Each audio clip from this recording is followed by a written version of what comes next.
Welcome to the 5th edition of the Lifelong Learning and Personalization in Long-Term Human-Robot Interaction workshop, where we make a leap from the traditional approaches of human-robot interaction towards the adaptive robots of the future. And I am Bahar Irfan. I'm the coordinator and the founder of the LEAP-HRI workshop series. I'm a postdoctoral researcher and digital future fellow at KTH Royal Institute of Technology in Stockholm. And my work focuses on creating personal robots that continue to learn and adapt to help everyone in their daily lives. Currently, I'm working with large language models for making conversational robots, and previously I had research positions at Avinox and Disney Research.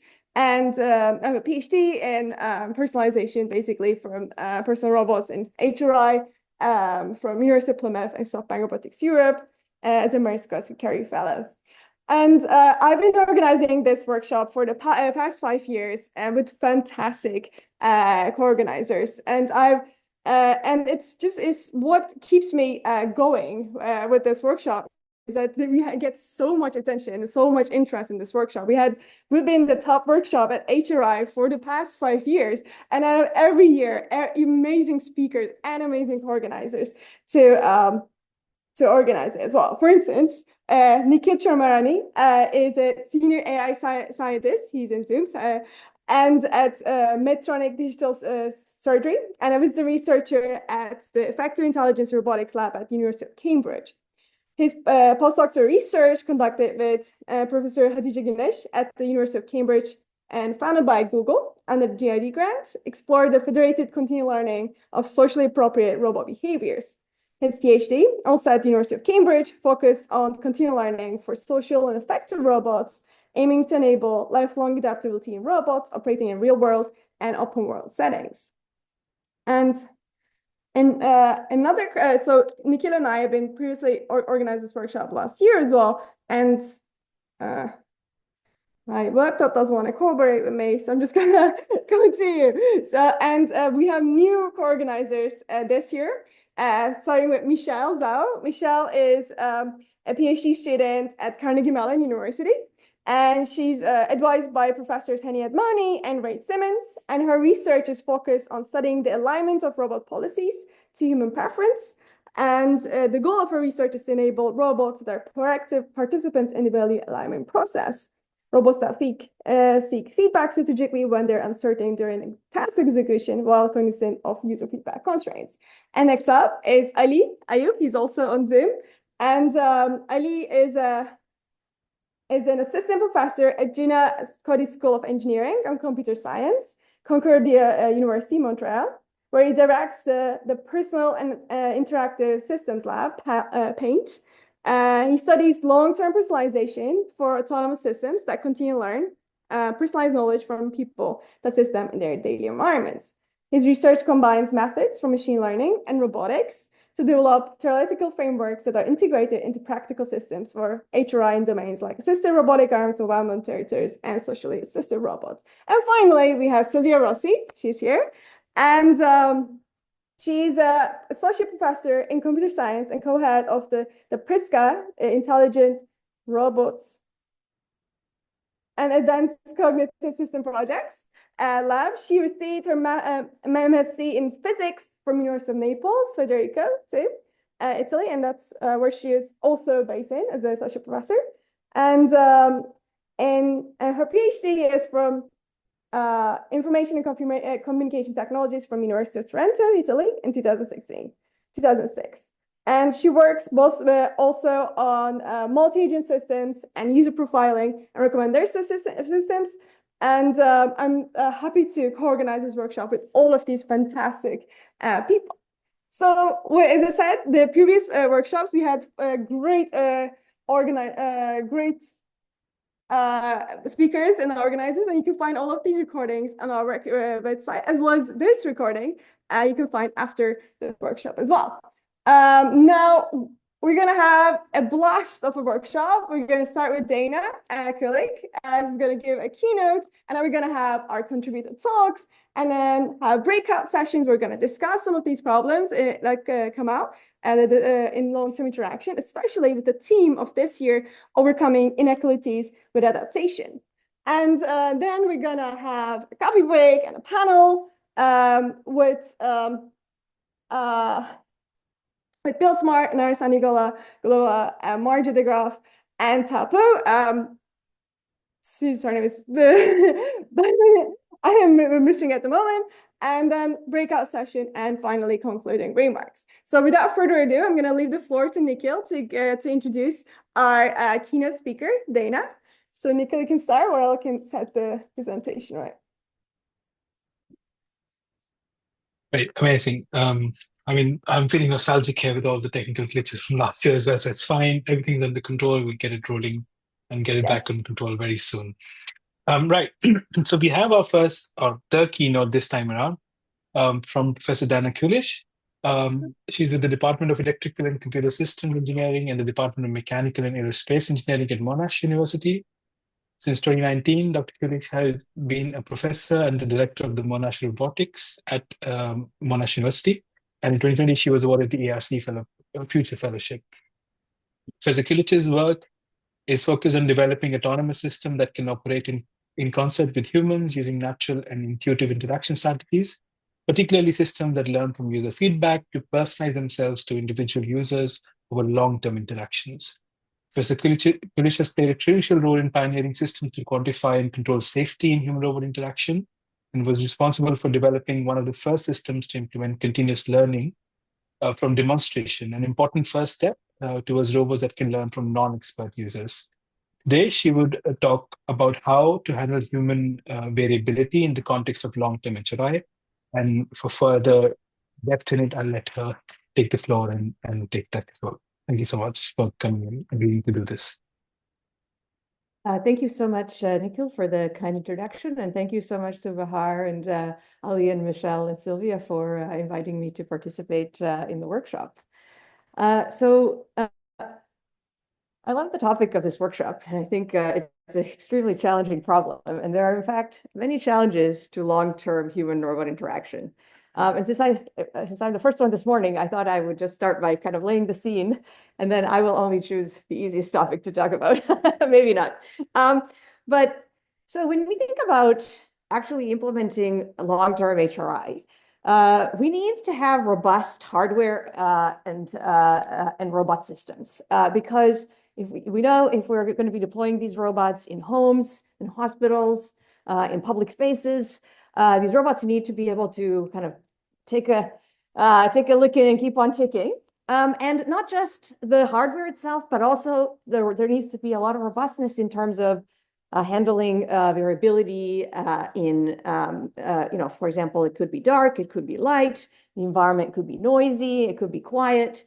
All of these different variables need to be handled robustly by the robot system. Then we also need to have robust autonomy. So the robot needs to be capable at the task that it needs to perform, whether that's a functional or social task. So if the robot is cleaning, it needs to be able to clean a variety of room efficiently. And it needs to be more easy to use and effective than the alternatives, right? So if the person just thinks, oh, the robot can only clean the room when it's already in a semi-perfect shape, it's easier for me to just do this myself. Then we also need to do really thorough and extensive validation. To really know if the robot is going to work long-term, we need to do these long-term experiments. And we need to do those experiments with target populations. And this is really hard and takes a long time, and it requires a lot of resources. And unfortunately, especially in engineering and computer science, we are not set up to do these kinds of long-term experiments. We have these, PhD students that are or postdocs that are on very kind of short-term, they want to, they start having to build up their knowledge. They start having to set up first they have to make sure everything works in a simplified setting, the prototype, and then they need to graduate.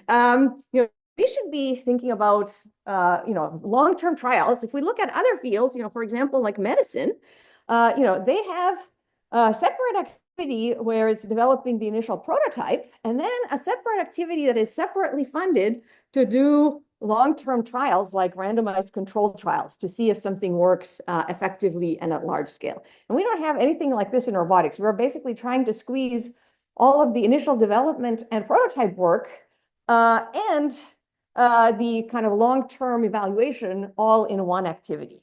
And finally, the big challenge when you have a robot operating together with humans over the long term is the user variability. So that's the topic I'm going to focus on. And when we think about user variability, we can think about two types of variability. One is over multiple users. So if I have a robot that is operating in a public setting, like a hospital or a shopping mall, we can expect that this robot is going to encounter different types of users. So they may vary in age, they may vary in experience, they may vary in their preferences, and the robot needs to be able to operate successfully with these different types of users. And then also, if we're thinking about long-term use, even with a single user, over the long term, that user will change. So if we are talking about the aging population, maybe due to aging, their capabilities, both physical and cognitive, may change. But also, maybe if the user is learning a new skill, their skill level understanding of the robot may increase. And so there's all these different changes to the user's capabilities and preferences that happen both over short term, medium term, and long term. So how can we have our robot adapt to user variability? So there's kind of two types of techniques that have been commonly applied. One approach is to go for individualized adaptation. The idea here is that maybe I start with some nominal policy, but then I want to adapt that policy to be specific to one user. And I can do this in two ways. One way would be to figure out what that user prefers through some kind of configuration process pre-interaction. And this is commonly done when we're using individualized preference learning. The other approach is to do online adaptation. So during the interaction, I'm observing what the person is doing, how they're reacting to the robot, and maybe other things, and I'm adapting the robot's policy to that user. Now, the other approach is what I call variability robustness. So the idea here is that I'm not going to learn a specific policy to each user, but I'm going to learn a single policy that is rich enough that it can work effectively with a range of users. So one possibility for doing that one approach is to do population preference learning, and we've seen this being deployed a lot with large language models. The other approach is to learn a policy that is robust to variation in the population, either from real population feedback. We haven't really seen that too much yet because we don't have that wide-scale deployment yet, but another approach that we have seen a lot of work in is using simulated population feedback. So what I'm going to do in today's talk is I'm going to show you a couple of examples from the work in my group looking at these different options. So I'll start by showing you an example of individualized adaptation using individual preference learning.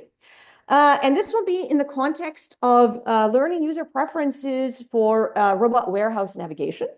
Then I'll give you an example for individual online adaptation for gait rehabilitation. And then I'll give you an example for learning a robust policy that can work for multiple users by training that policy in simulation using models of human variability.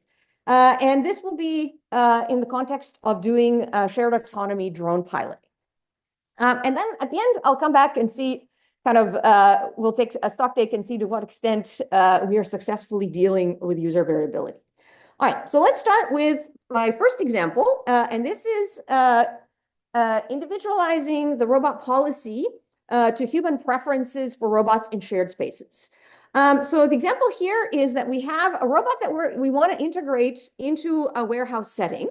And so when you're bringing this new robot into a warehouse, you need to tell that robot about, okay, so what is the robot's task? What is the layout of the warehouse? But also there could be areas, there could be preferred directions of travel. If there's already human operated vehicles in the warehouse, you want the robot to operate those same traffic rules.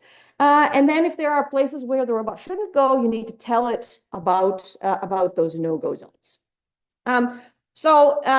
the idea here is that we give the robot the map of the environment, and now we ask the human operator to tell us what's important about the environment, what their preferences are. So what is the task of the robot, the start and goals? Where are the no-go avoidance zones? Where are the zones of reduced speeds? Where are the one-way roads, and so on?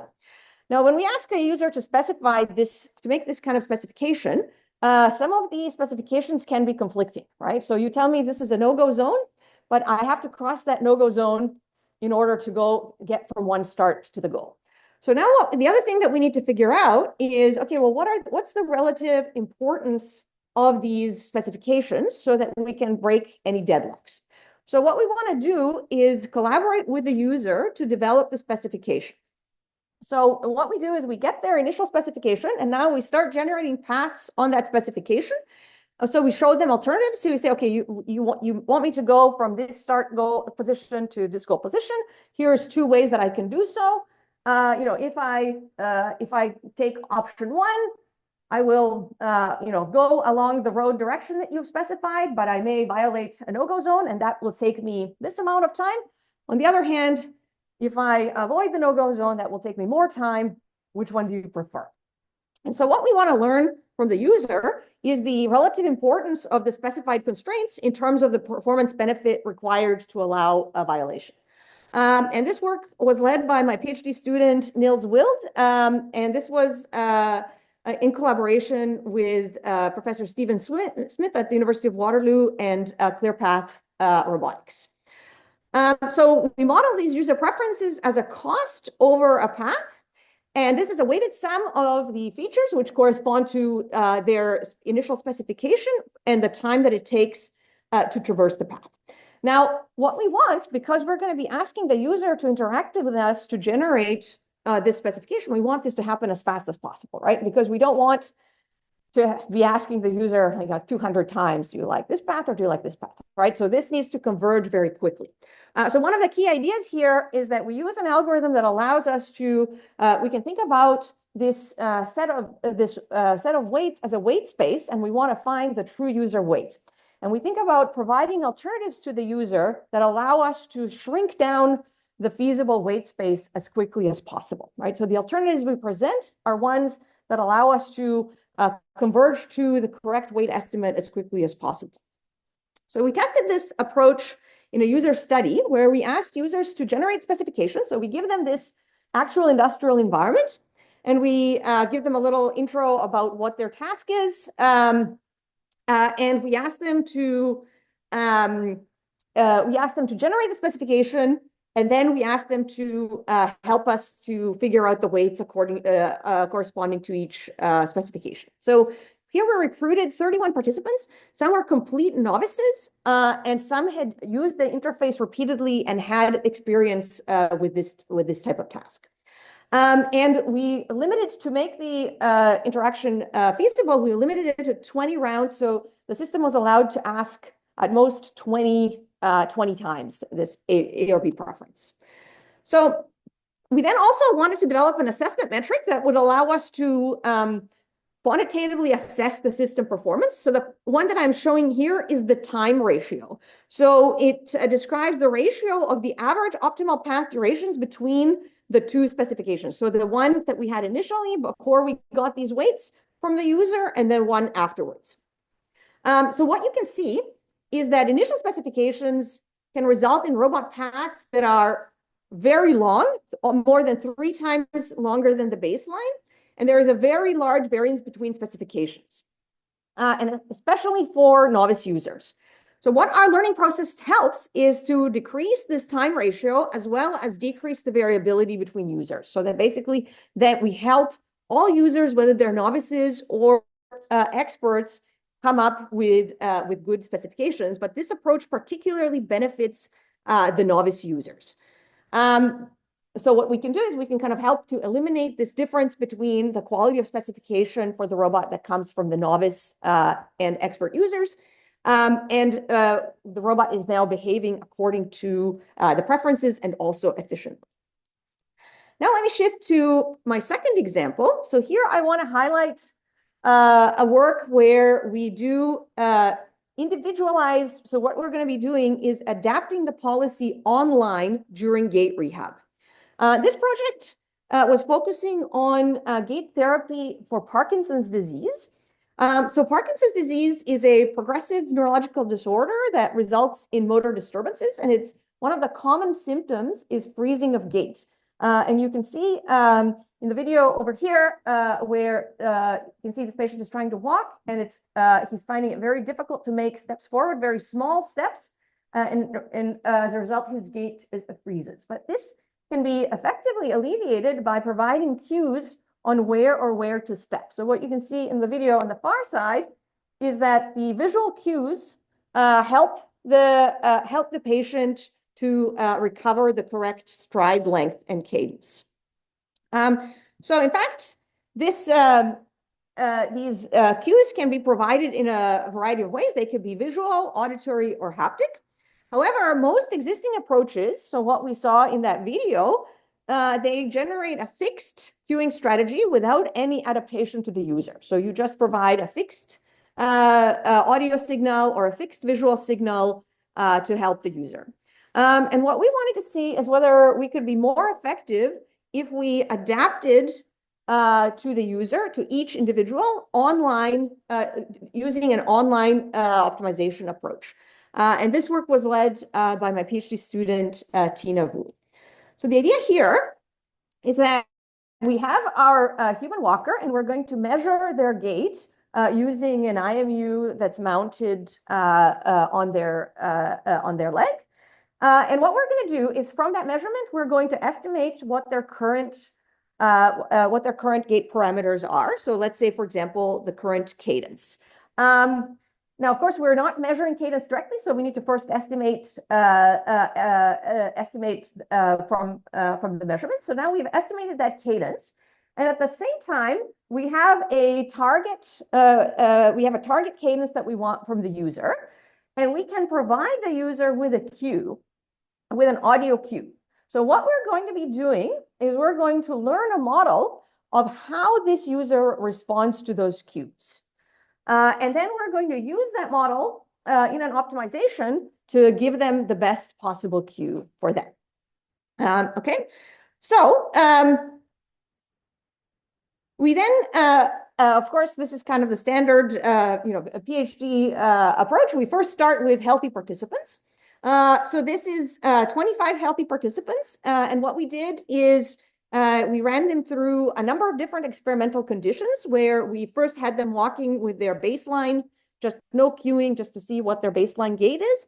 And then we gave them various different cueing strategies. So we tried just using fixed cue. We used a proportional cue, which is just a straightforward proportional controller. And then we used the adaptive cue, which is our proposed approach. So here are the results with the healthy participants. So what we can see here, these first two sets are the mean absolute error. And so we took their nominal gait frequency and we tried to shift them up or down. And so that's what you can see in the first two panels. And then what you can see is that with the there's the four conditions here. So the fixed A, proportional C, and then our proposed approach, there is first an exploration stage, and then there is a convergence stage. So they're shown as two separate values. So you can see that with the proposed approach, during the exploration stage, the error is highest. But once the model of the user is learned, we get the lowest error. So we are really able to cue people to shift their gait away from their preferred gait the most effectively. And at the same time, if you look to the far panels showing the percent on, we're cueing the least frequently, right? So we're basically only cue when it's needed, and we cue more effectively. Of course, this was healthy participants. So then the next stage, we wanted to test this with patients. So here I'm showing the data from the very first 4 patients that we tested. So initially, patient 1 and 2, we used the exact same settings as the healthy participants, and we tried to push the patient to increase their cadence by +15. And it totally didn't work. So you can see here, patients 1 and 2, we're trying to cue them up. But what ended up happening is they're actually decreasing their cadence. So what we realized, what was happening is that 15% up was too much for patients. But if we then for the next set, we reduced the target to +10%. And now we were able to kind of see the same results as before, where we use the adaptive strategy. We can push their cadence further than is possible with a fixed or proportional strategy. Okay, so that's an example of doing online individual adaptation. And one advantage of this approach is that we're basically continuously learning that model. And so if the patient becomes tired, so that they become less responsive to cues, we can continue to adapt the policy to adapt to their changed responsiveness to cues. And of course, we can also detect that this is happening and say, okay, we should stop the therapy now because the patient is not responsive to cues. Okay, the third example I want to share is now shifting to the kind of alternate strategy, where the idea is that I want to learn a single policy that can respond to a population of different users. And the context here is a task that is a task in collaborative task execution. So what we want to do, we have a human pilot that is teleoperating a drone, and we want to assist that pilot with successfully landing the drone, but we don't know where the pilot wants to land. So this is the work of my PhD student, Cal Backman. And I love to show this video because Cal did part of his PhD during COVID lockdowns. And so for a long time in Melbourne, while we were in lockdown, we were not allowed to go to our lab. And this is a great example of human ingenuity and activity. He set up his experimental setup in his own garage. So you can see here, so if you look in the inset is the pilot's view. So this is a task so the task here is to land the drone on that yellow lidded container. And if you look in the pilot's view, you can see that this depth perception is actually quite challenging for these tasks. So even if you think that you're lined up exactly over the target, you can be slightly off, and that results in a drone crash. So what we want to do is we want to assist pilots at various levels of skills to be able to do this task successfully. So of course, we tried this first in simulation. So the idea is that the drone is observing the environment, and the drone is also observing the commands from the user. And what we want to learn is we want to learn a policy that, given some variability of user input, it's going to output an assistive. So we're going to take the user input and we're going to add it together with the output of the automated assistant. And that command is then sent to the drone. So we tested this first using a drone flying in the simulator and real human pilots. And what I'm showing here is on the horizontal axis is the participant skill level. And on the vertical axis is the error. And what you can see here is that we're basically, when the pilots are unassisted, the less skilled participants have a high landing error, as we expect. And the more skilled participants are doing much better.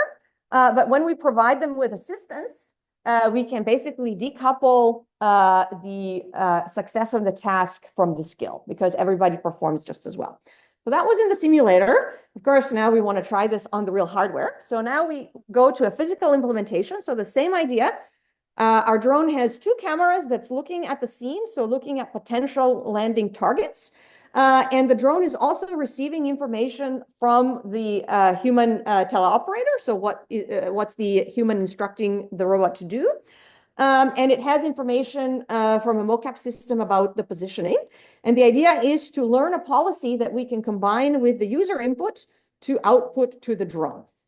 So what we want to do is we want to learn this policy totally in simulation. So the way that we do that is we have a simulated user model And that model is parametrized. So what we want to do is we want to hypothesize that there is some variability in the population. And we want that model. So when we sample from that model, we want to basically capture that variability. So we hypothesize that there are the 4 key model parameters. The first one is the perceptual capability. So as I showed you in that video, how good is the person at depth perception?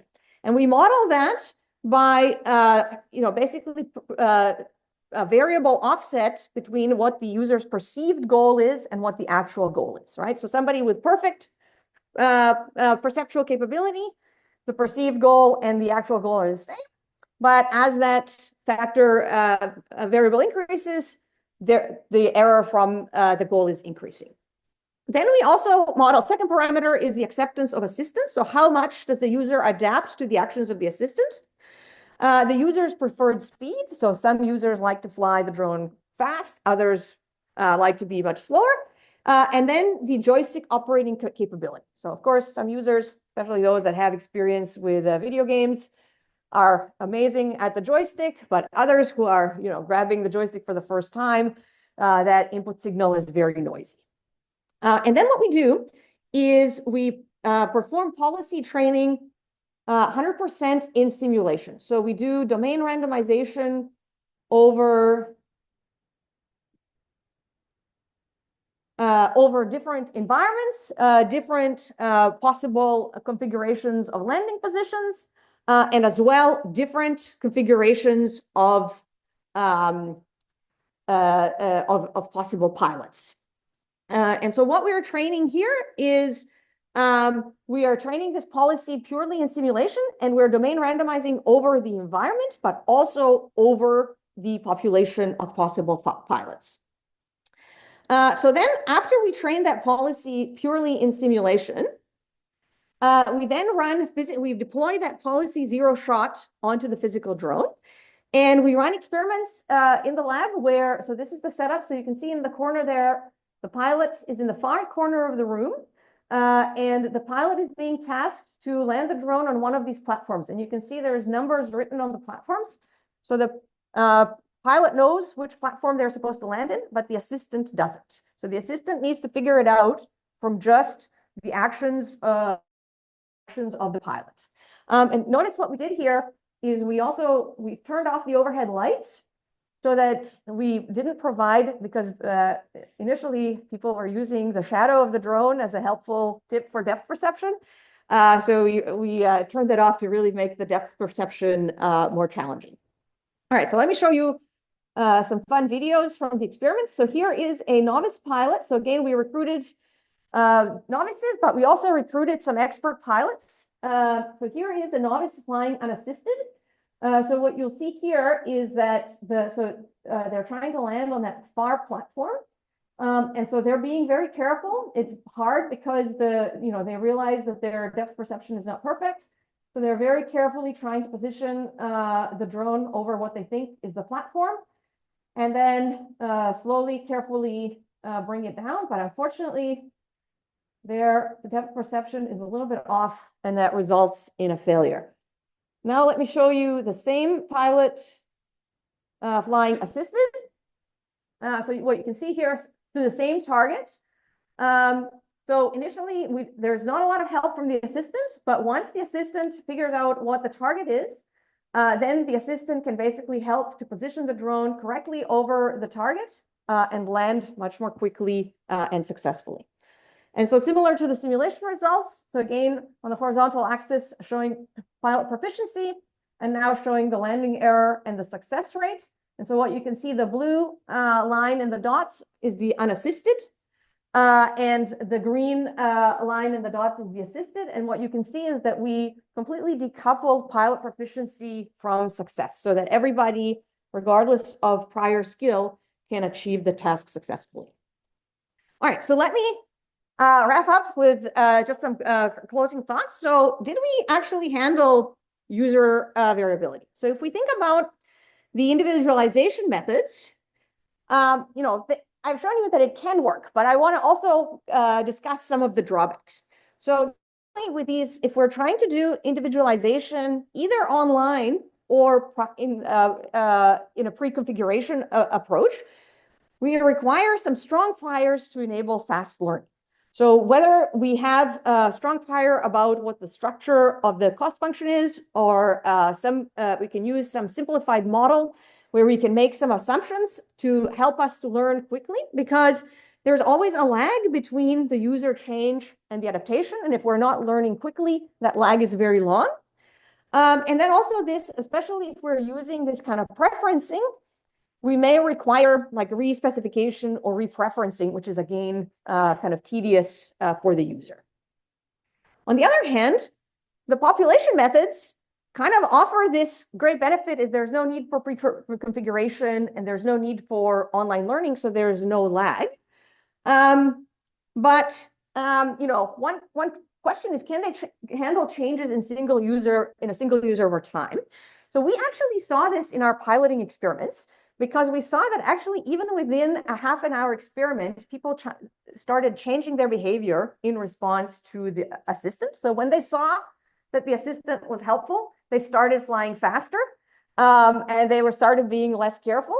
But our assistant, because we had trained on this variability across speeds and across carefulness, we were able to handle that to an extent. Now, obviously, the population methods are only as good as the population data model, right? So if we didn't properly capture the variability, or if there was a dimension of variability that we didn't model properly, then our model would fail. And so some of the really exciting work these days is about thinking about different ways to get this population and data from. You know, one idea is from real data collection, simulated user models, so like what I showed you today.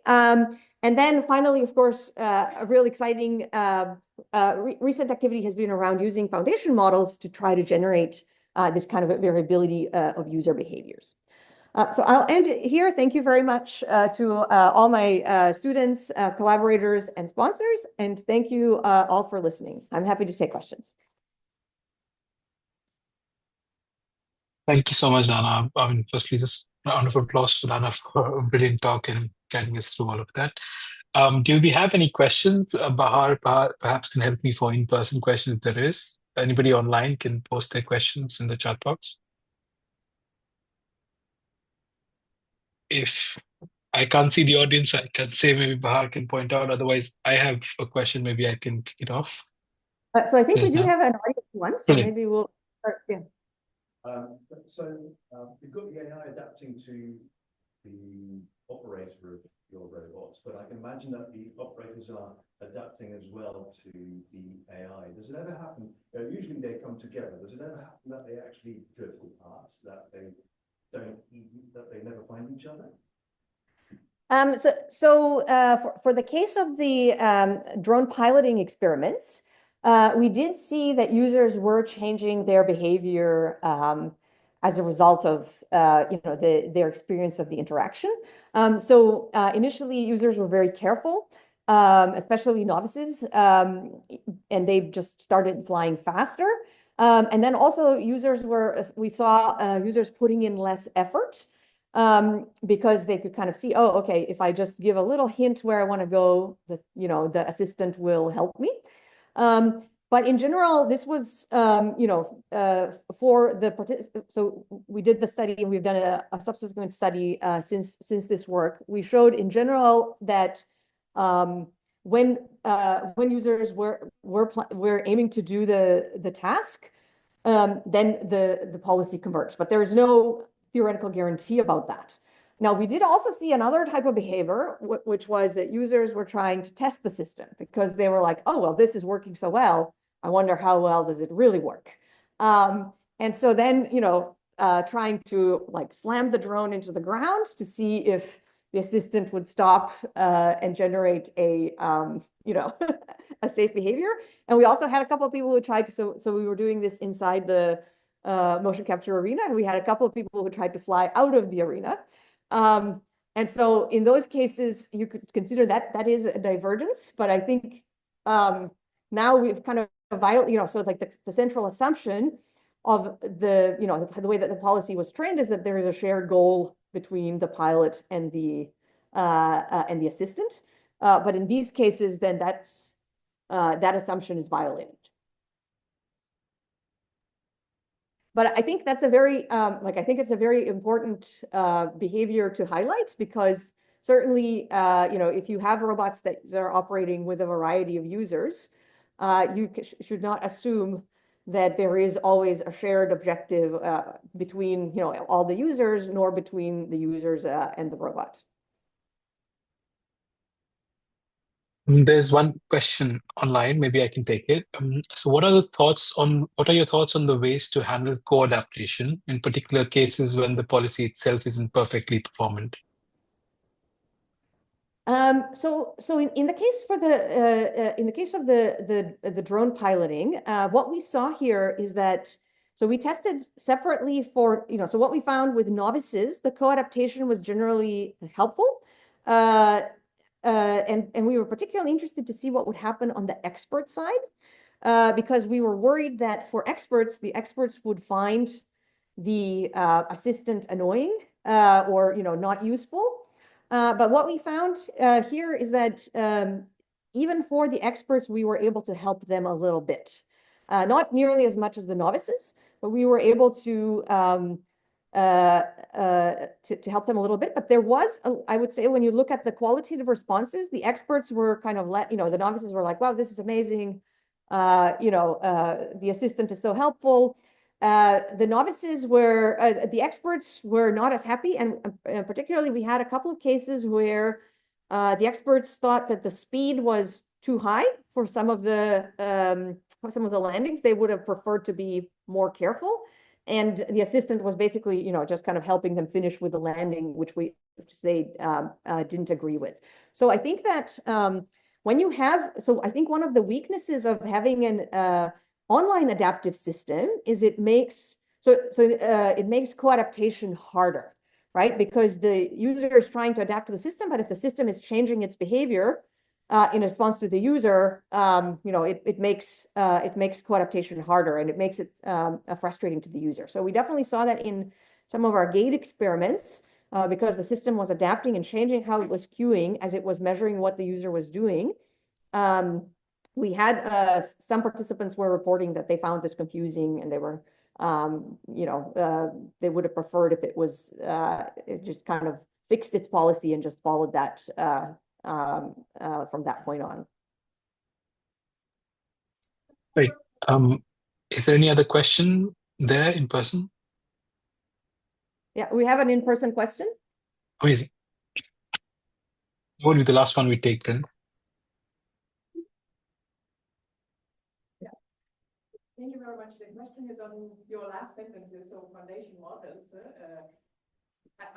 It's nice to see that they are sort of seen as an alternative to that collection, but themselves the foundation models and how their quality depends on the quality of the data that they are built upon. So can you clarify a bit where do you see them, for example, useful in our case, especially with those populations where individual differences are huge and that collection is a nightmare, for example?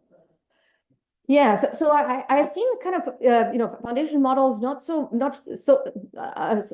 now not so much used in this kind of like low level, like direct shared autonomy tasks. But when you're thinking about kind of higher level, let's say robot supervision, where you have kind of maybe verbal communication, so one idea is that you say, okay, I'm going to create these user types. And I give, the language, a large language model a prompt, say, you are this type of user, this is the scenario, what do you tell the robot?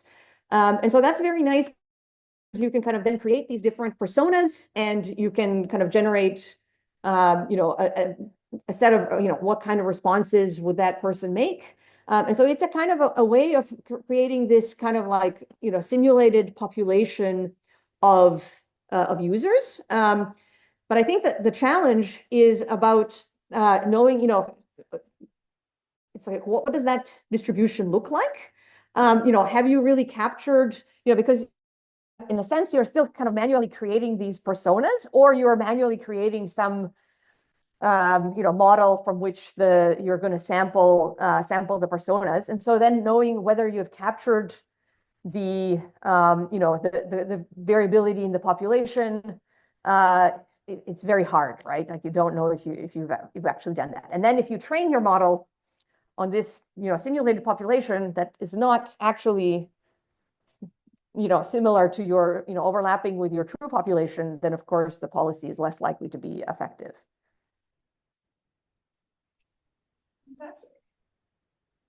Right. I think that's the time we have for this. Thank you so much, Anna, for your great talk. And I think it's really inspiring for us to see all of progress in handling how variability can be a benefit for HRI, and that's how we can use it beneficially in HRI. For the next session would be on the contributed talks. I'll hand it over to Michelle, who would take it from me and then take it further. Right. Yeah, so next we'll begin our accepted paper session. All paper presentations will be 7 minutes, followed by 3 minutes of Q&A. For our first presentation, we'll hear from Ermanno Bartoli, who will be presenting on long-term planning around humans in domestic environments with 3D scene graphs.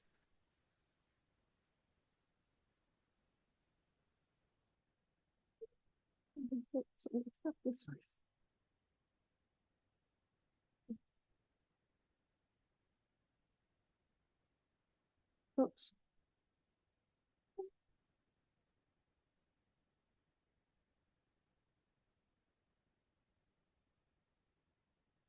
There we go. The floor is yours. Right. So hi everyone, I'm Ermanno. I'm gonna talk about this project I've been cooking. I'm still cooking together with Dennis and Kai from University of Stuttgart and Iolanda from KDH, same university where I'm from. So starting from the introduction, and long-term planning for robots operating in domestic environments poses several challenges. We're seeing some of them. We have interaction with humans. We have high density of objects in all sorts of environment. We have packed spaces where the robot might move to. And then on the other side, we have preference-based navigation that aims to handle like preferences. For instance, we have, like Dana gave an example of explicit preferences through no-go zones, or we can have something like watch out for the glass table, but we also have implicit preferences such as don't spill the glass of water. If we say that to the robot, it might be implicitly that he wants to avoid irregular surfaces, for instance. So far the focus specifically on social navigation has been on avoid disruption by like predicting the motion of the humans, or like group detection or like proxemics. But also now we have, like with these recent advancements in like trajectory planning, we can leverage PLMs to extract contextual cues from the environment to maybe understand traversable areas. And what is missing, in my opinion, is that human activities are not explicitly modeled in the environment. Like these activities inevitably influences the space around the objects and reshape the spatial constraints. So the intuition here is that static objects or spaces in the environment have dynamic impact on the environment itself based on the human engagement. To I'll give you an example of this case here, in which if we ask the robot to go to the starting point to the end point, any cost-based algorithm would generate this trajectory here, which is very good. But what happens if we add the human in the environment, which I hope you can see in that second image there, and then this is like a focus zoom in on what the human is doing. Maybe he's watching a TV because the TV is in front of him. Well, in this case, the cost-based trajectory might not be enough. Or well, it would be for sure safe 100%, no collision would be great, but maybe we would prefer another kind of trajectory. So we can, of course, make it as complex as we want with multiple humans, with multiple activities like speaking, watching, and the spatial impact of the activities we want to investigate if like they would create some non-appropriate spaces for the robot trajectories. Even in this case, I'm speaking to you, so we wouldn't like to robot to traverse in between of us, but like if I suddenly start watching at my phone, this space now would be traversable in a, would be constrained in a different way. So what we propose is like, this is an holistic view of our approach, which includes employing 3D scene graphs because they give us like a structured representation of the knowledge of the environment. And we want to incorporate activity-based relationships to capture the spatial impact of human actions in the environment. So let's go step by step. We start from a segmented 3D map of a domestic environment.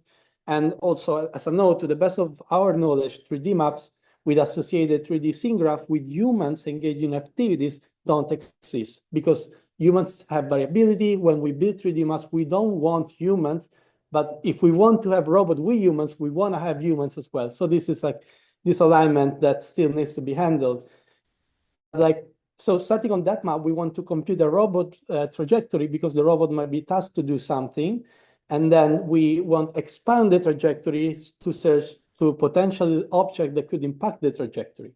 Now, at this point, once we have the trajectory and the object, we extract the partial scene graph, and we want to manually add the human. Again, why manually add? Because there's no human available, so we manually are adding this human. We want to integrate it in the 3D scene graph. We do that by, of course, but besides like giving a node in the scene graph, like adding spatial relationship, like standing on, sitting on, but also the activity-based relationship, which are, in this case, even more important, which is like reading, watching, speaking, and so on and so forth. So once we have this spatial 3D scene graph enriched with the human, we have the trajectory and the preference that we want. We can still give a preference to the robot. Please go farther from the wall. Please do that. Don't do that. This all together, we want to input this to a large language model, which is responsible to return for each relevant object a cost and a clearance. What is a cost of a clearance?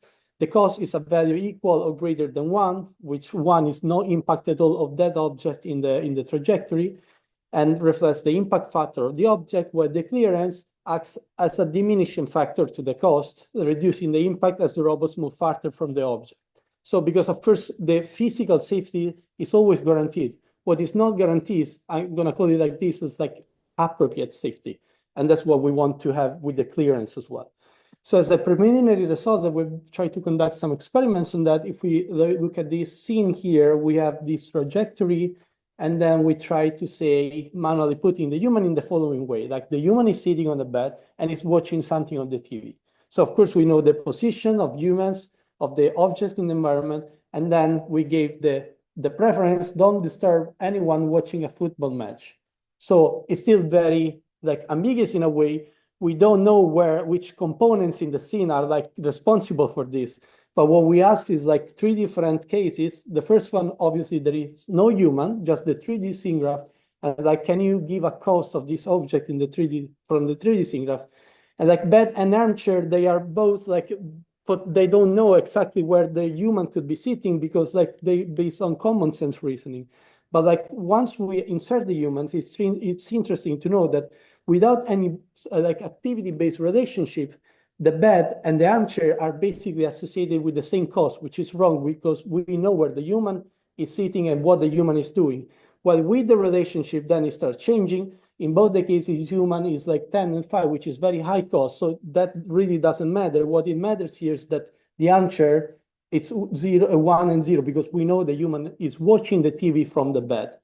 So this is like, of course, preliminary yet, but what we are very convinced is that if we could integrate this cost, that's what we're going to do in like a planner to generate the trajectories that would be more effective and appropriate. And how we want to evaluate is like the appropriateness is like to conduct a user study of the acceptability of this trajectory, comparing our approach with baselines, where participants can evaluate themselves, not just by comparison, but also try to give more insights.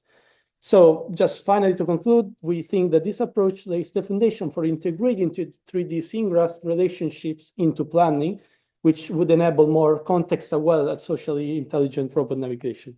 Thank you very much. I'm, of course, free to take questions and even the coffee break if you want to discuss further.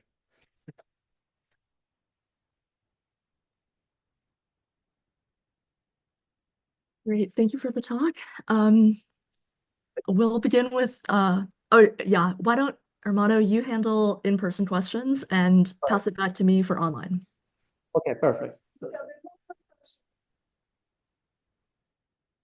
Is there any online questions, or we can go from there? One online question is, how would you address a human who is not static but dynamic throughout the interaction? For example, moving around the house, walking in the kitchen. Yeah.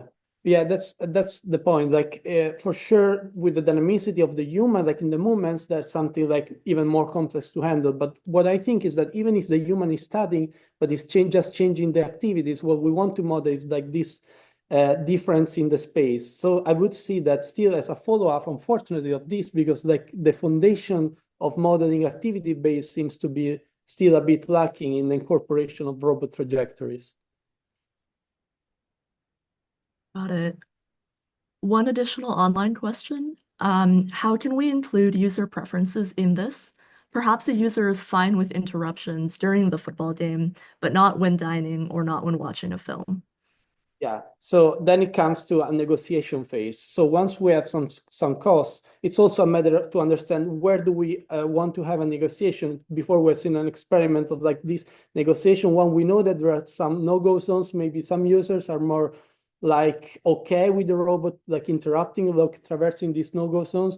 So once we are able to assign some costs, we're gonna go in a negotiation on the planned trajectory. Yeah, so now I'm gonna take the question for the. Are you planning to evaluate somehow the quality of the cost and clearance output that you get from the LLM? Okay, she is asking if I'm planning to evaluate on how the quality from the LLM comes. Like, yeah, so the fact is as well, we are going to have like, once we have a trajectory, we're going to just show to the user the trajectory. So we're not like directly going to evaluate the cost of the object, but once we have the cost, we have a trajectory and we want to evaluate the resulting. So might not be like dependent on the exactly cost of this table, but like more globally, like from all the objects put together. So it's like a more holistic view of the trajectory in this case. Thank you. Thank you also from Zoom. Awesome. Our second presentation will be from Mariah Schrum, who will be presenting a data-driven framework for skill representation.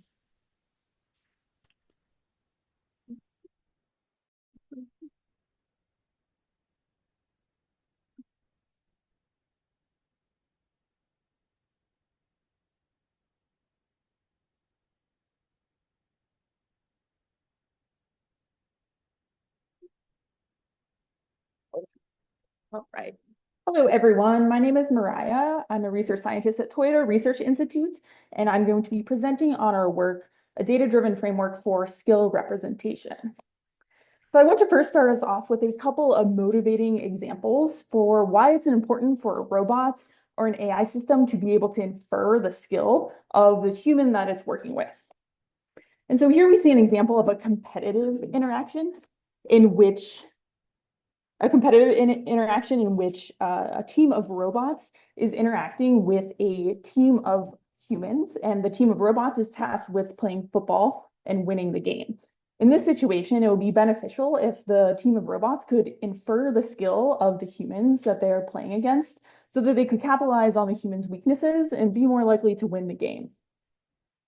Here, on the other hand, here's an example of a collaborative task in which a human is tasked with assembling a component. If the robot could understand the areas of the task in which the human skill is weaker, the robot could focus its help on those areas. And in other situations in which we have a robot or an AI system that is tasked with teaching and coaching a human, ideally the system would be able to infer the skill of the human so that it can provide coaching instructions that are actually grounded in the human skill.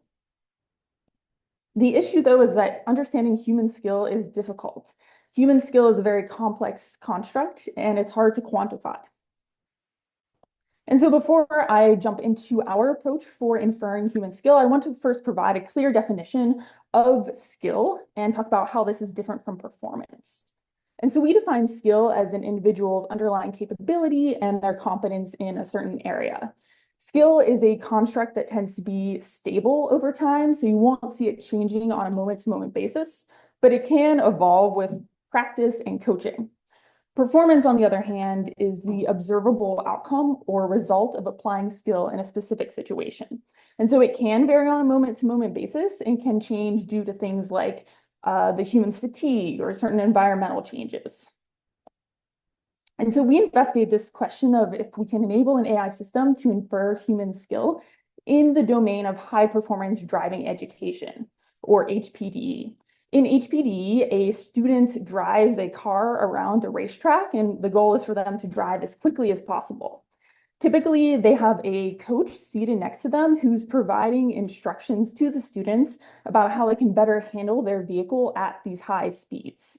We're interested in this domain because it's a domain in which we see human skill evolving over time, and it can effectively evolve if the student is provided with personalized instructions that's actually grounded in their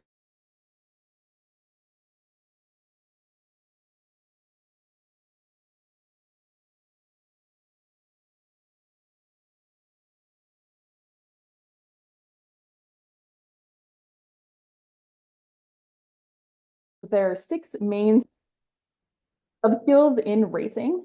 They are know-how, vehicle handling, mental, physical, gaze, and perceptual. Students need to be able to do all these subskills well and do them consistently well. From these interviews with coaches and also from the sports literature, we created a battery of metrics that enable us to assess each of these subskills. And so now that we have this domain expertise, our goal is to next collect a data set so that we can train our AI coach to extract this representation of skill from student observations. And so to do this, we recruit participants at Toyota Research Institutes, and we collect skill metric data from each of these participants. We also collect data that may inform performance, so things like fatigue, motion sickness, and the goal here is to be able to help us disentangle performance from skill. And then we also collect data in our driving simulator of the student or of the participant driving laps around the track.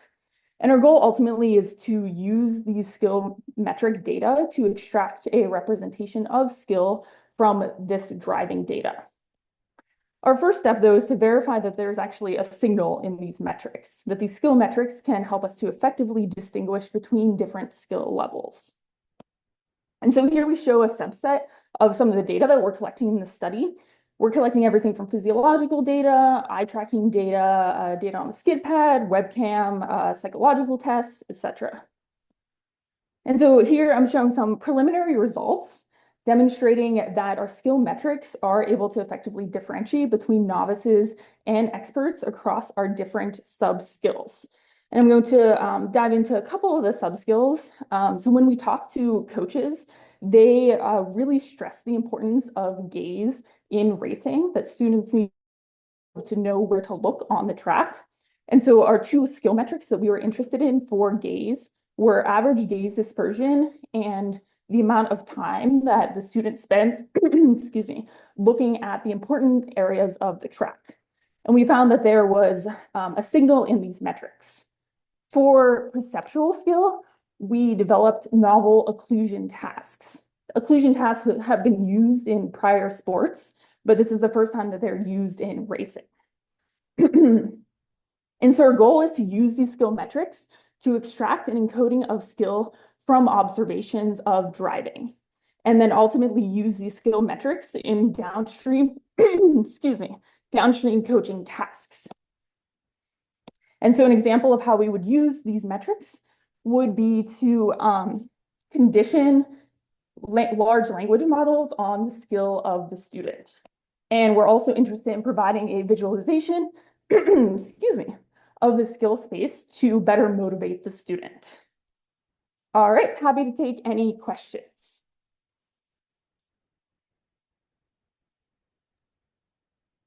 We have an in-person question. Michelle, can you hear me? We have an in-person question. So that's very interesting. My question is, like, since this is like basically trained on expert feedback, once you're gonna coach instruction like on non-expert, that means you're gonna probably incorporate non-expert feedback. It's like, do you see it as a possible challenge? So can you clarify what you mean by it's trained on expert? Yeah. So once I'm gonna coach something to a non-expert person, I don't know how that person is gonna take my instructions. So maybe it's like, oh, I don't understand all that, but like, what if I do this instead? So that you're gonna handle with some non-expert feedback that you're gonna have to the model, or like if it's gonna be oh yes, like how do we actually provide the instructions to the students?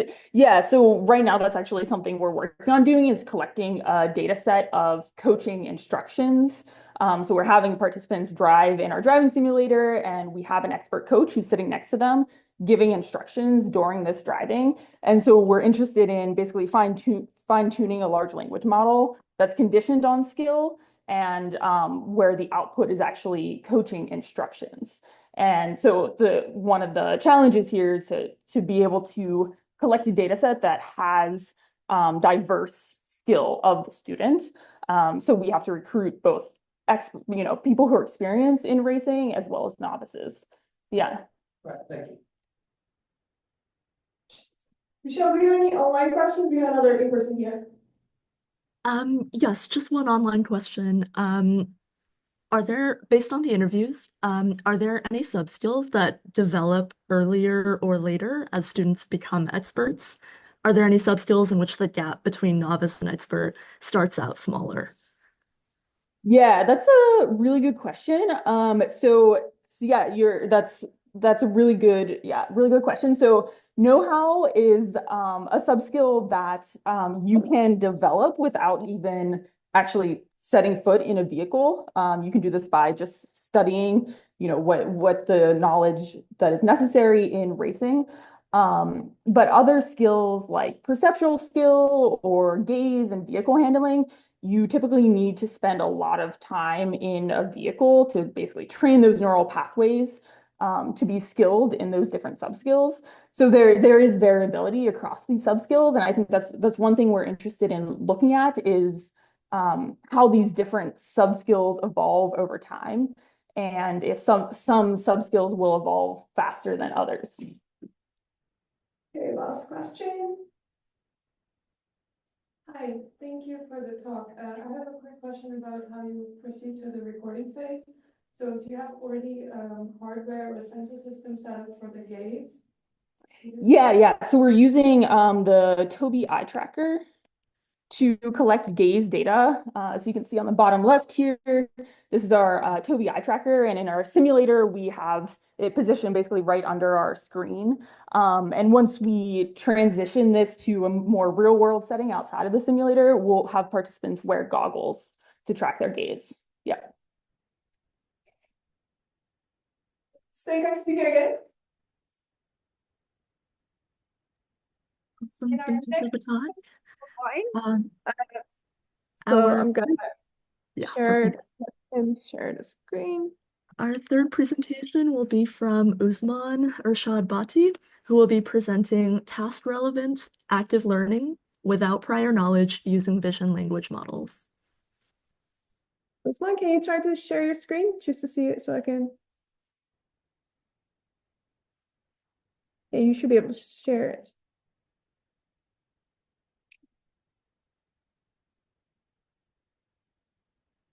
I'll stop sharing.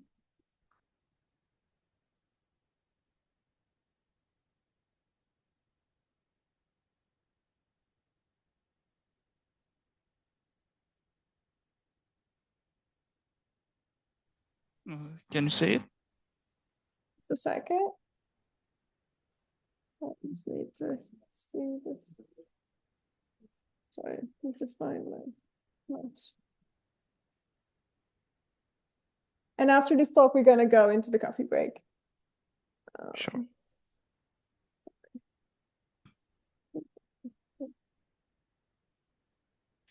Is it good to go? Give me a minute. I need to put this over there. There we go.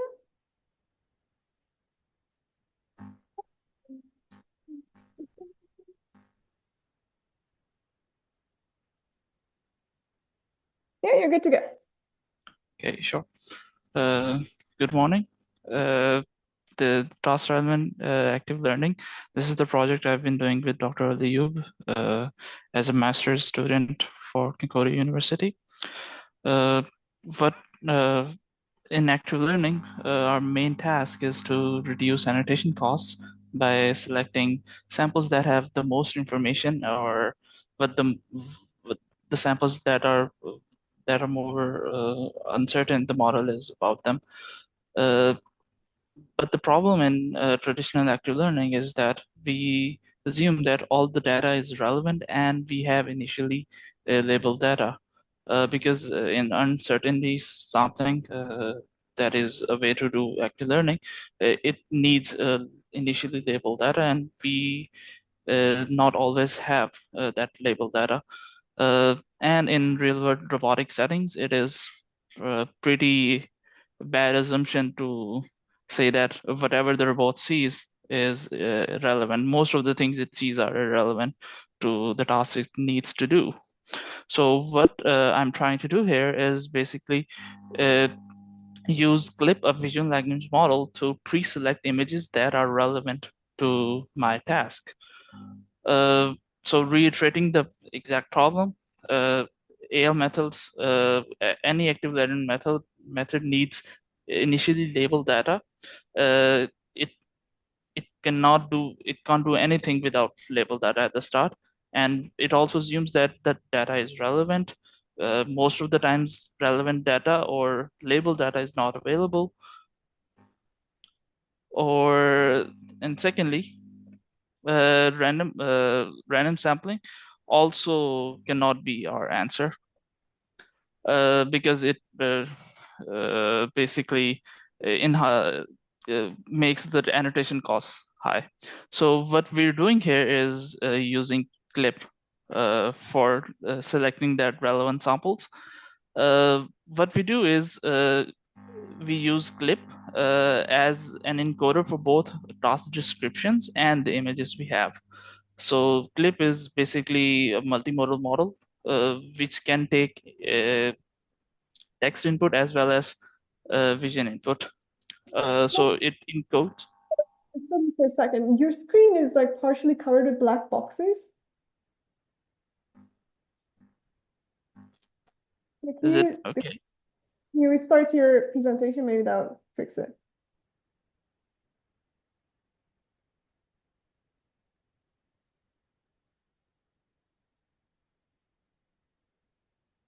Is it okay now? No, it's still covered for some reason. Well, we see most of it. If you share your entire screen rather than, yeah, sure. Okay, if you just start. I don't know why it was black. Is it okay now? Yeah, no, it's okay. Sure, okay. No, it's still not okay, but it's okay. We just keep it that way. Just a bit covered, it's fine. Sure. Okay, so what we're doing here is using CLIP as a base model for encoding both our text description of the task and also the images as well. So at the end, we have embeddings that have the same dimension for both the textual description and as well as the visual information we have in form of images. What we need as an input is unlabeled data set, and task relevant names. For example, if the task is to make a sandwich, the task relevant class names would be bread, butter, any vegetables.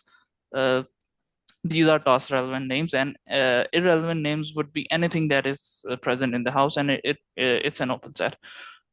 For each relevant class name and irrelevant class name, we make different textual descriptions.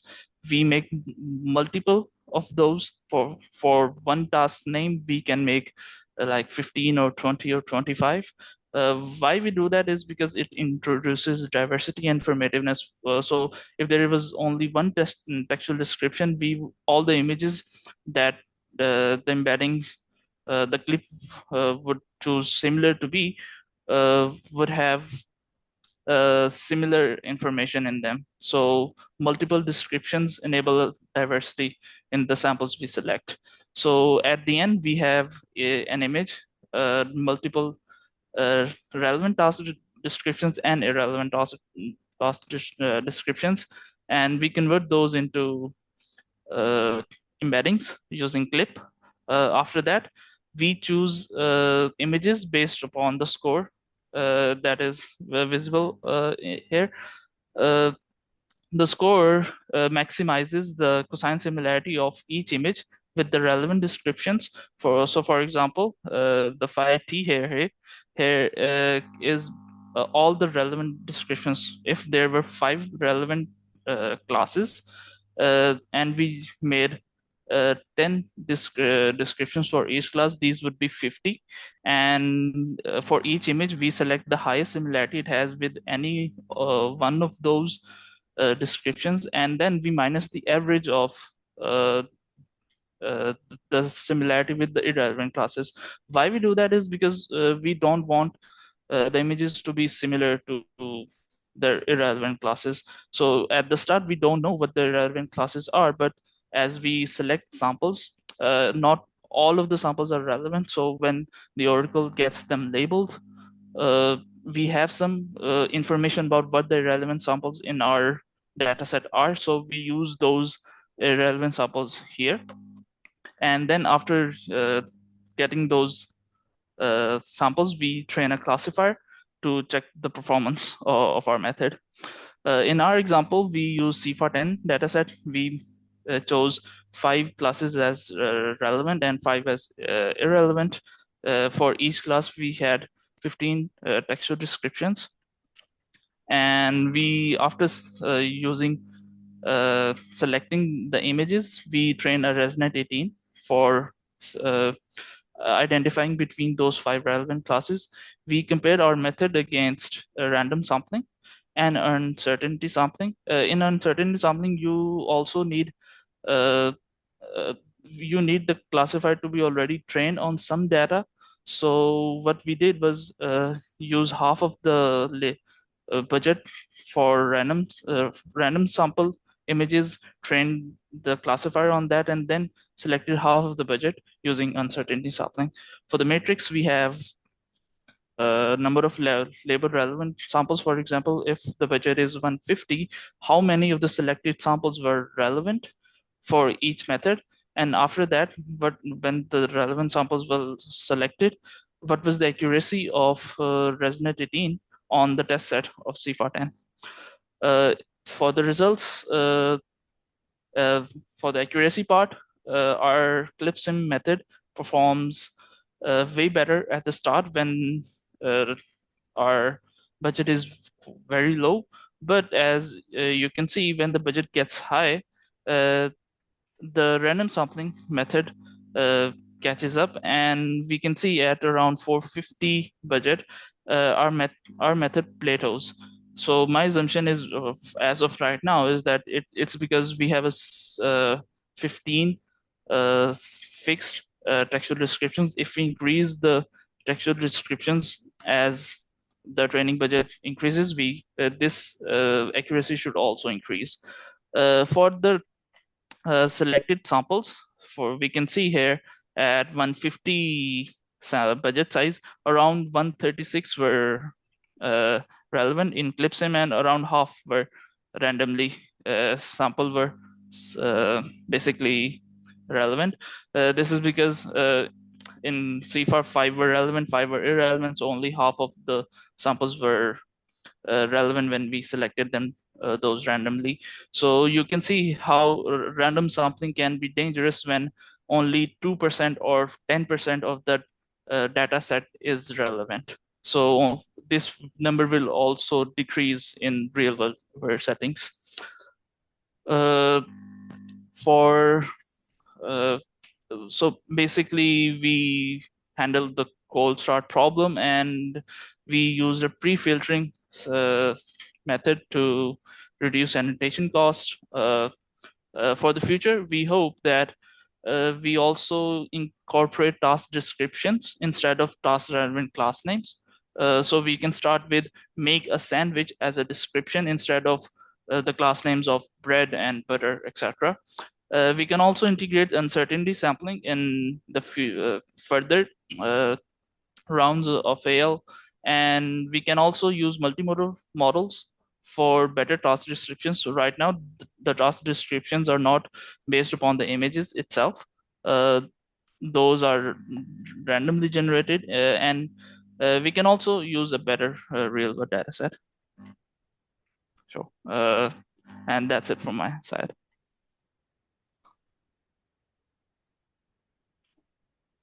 Are there any in-person questions?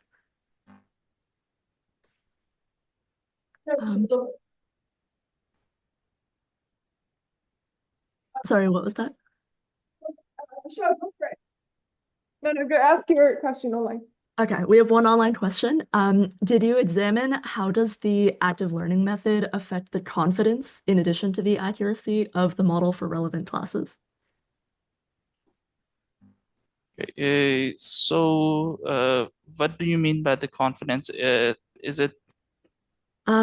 Something like maybe the softmax probabilities. My understanding is that classifier. Yeah, go ahead. So we did not examine those as of yet. It is very in the works kind of thing right now. But thanks for pointing it out.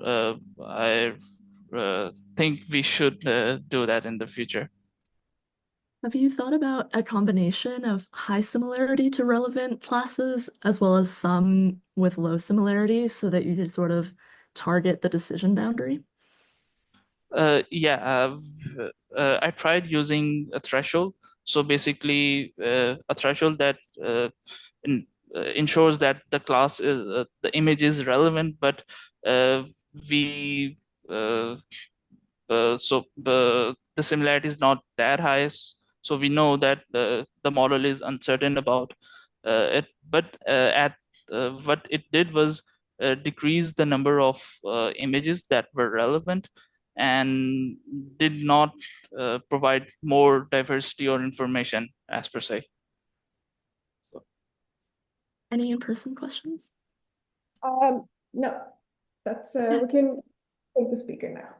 Awesome. Perfect. Thank you. So let's start with this panel.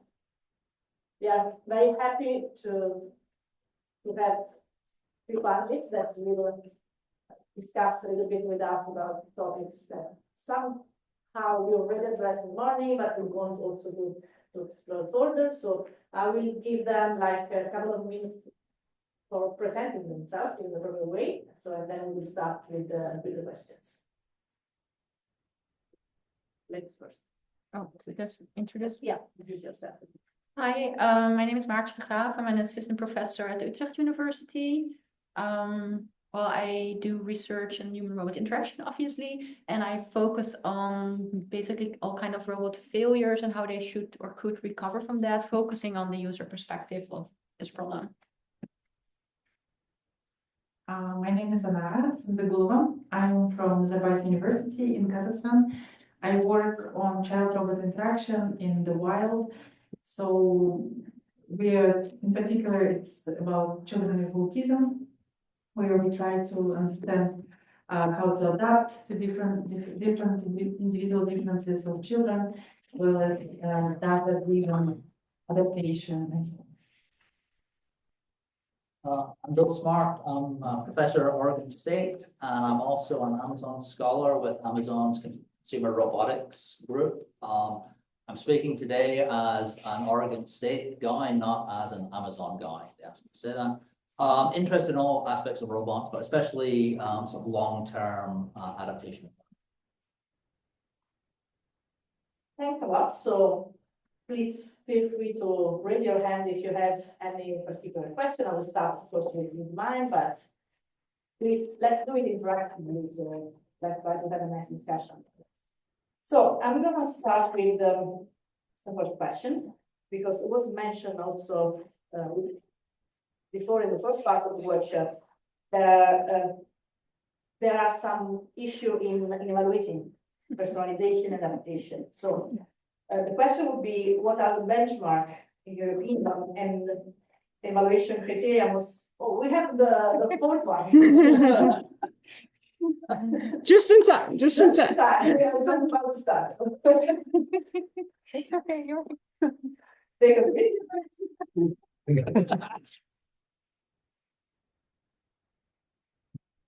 Okay. So please introduce yourself as you have Hi everybody. I am Tapo, the one with the long name. It is called Tapo. I'm an assistant professor at Cornell in computer science. Glad to be here. Okay. I work on physically assisted robotics, or robot caregiving in general, and physical human robot interaction.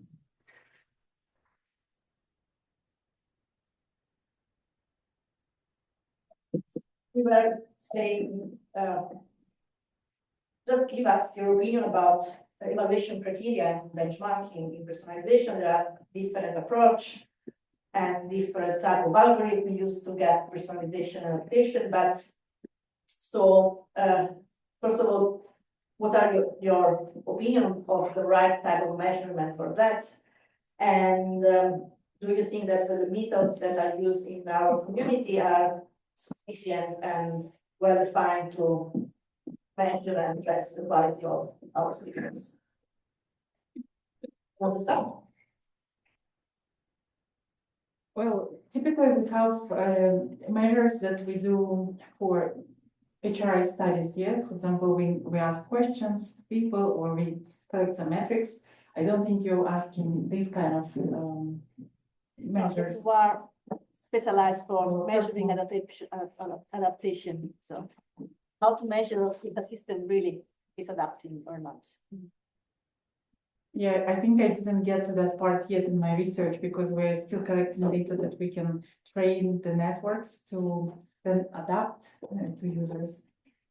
In my case, we're collecting different metrics on like that we can collect in real time, like eye gaze, for example, emotional tracking and so on, so that we use these measures to then feed into the adaptive algorithms.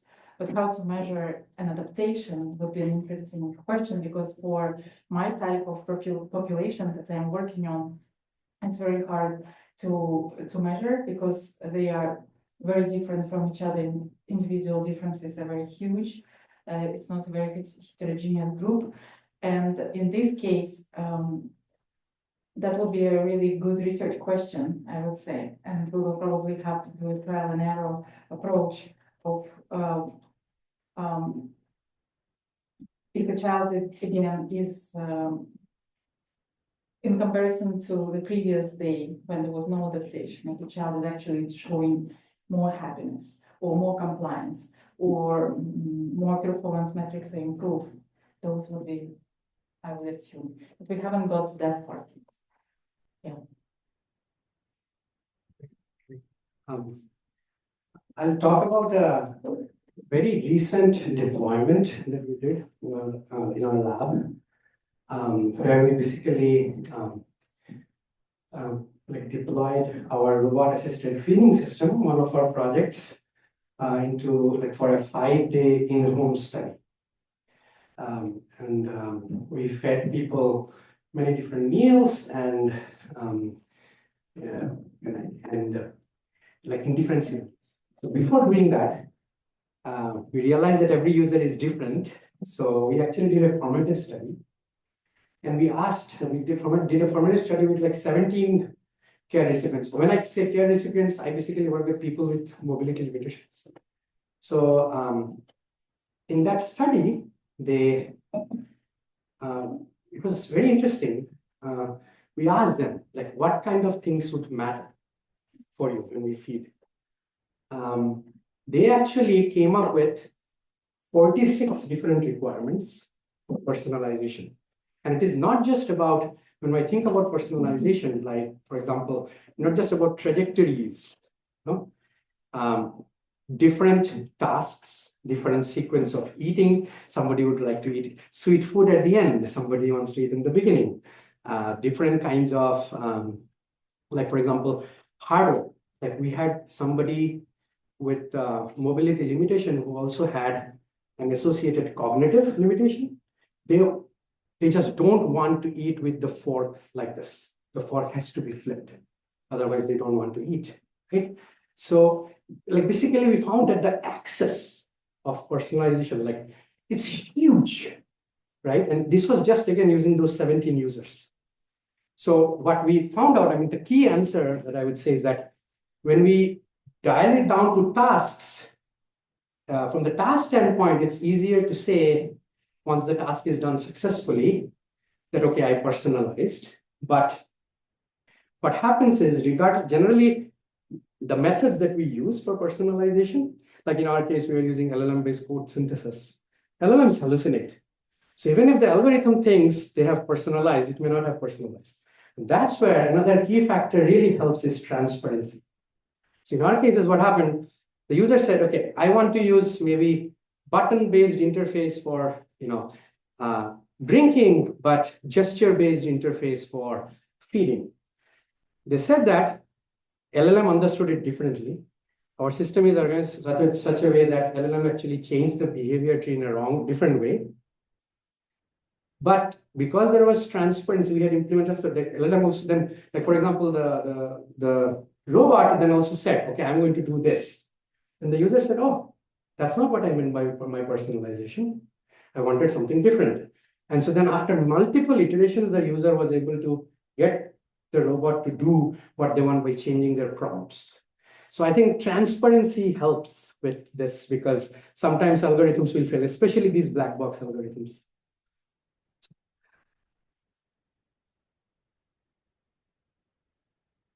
Yeah, so I have not incorporated this specifically in my research, only when I did my long-term home studies. I did ask, like, in a survey, do you believe the robot is adaptable with like 4 items or something? I have to really dive into my memory, but I think it was also very highly associated with whether people believe the robot was sociable. So apparently those 2 things are sort of at least correlated to each other. Yeah, and then on the other side, I think I'm sort of resonating what you've been talking about already. I believe that probably more behavioral data is more important for this because if you ask people, they are probably not aware of what they would need or want. They only find like certain interactions like unpleasant or uncomfortable, but they can't like label it what is going on. And all my studies that I have collected, like both behavioral data and questionnaire data, they never align. So people say something in my questionnaires, but behave contrary during the interactions if I am able to compare the 2 measurements, right? I'm intending to measure the same concept and they never line up what people do or say. So I would rather rely on behavioral data for these kind of measures.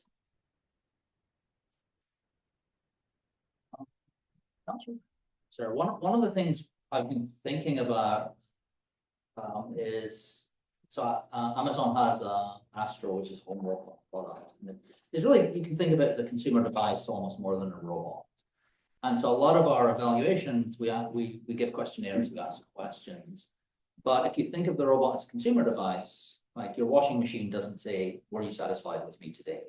And so I think there's outside of the experimental context in our labs, in our short-term deployments, like if you have a robot in your home for a year, how do you get that feedback? The behavioral thing is, I think, important. But then there's a balance there of if the robot's watching your behavior, there's a privacy implication of that. Right? And so I think there's a real balance. I don't have a good answer for it, but I think that long-term evaluation, making sure the personalization is sticky long-term and doing the right thing long-term is something we haven't thought really hard about as a field. Yeah. So that gets me to the second point. Actually, was a question suggested by Bahar.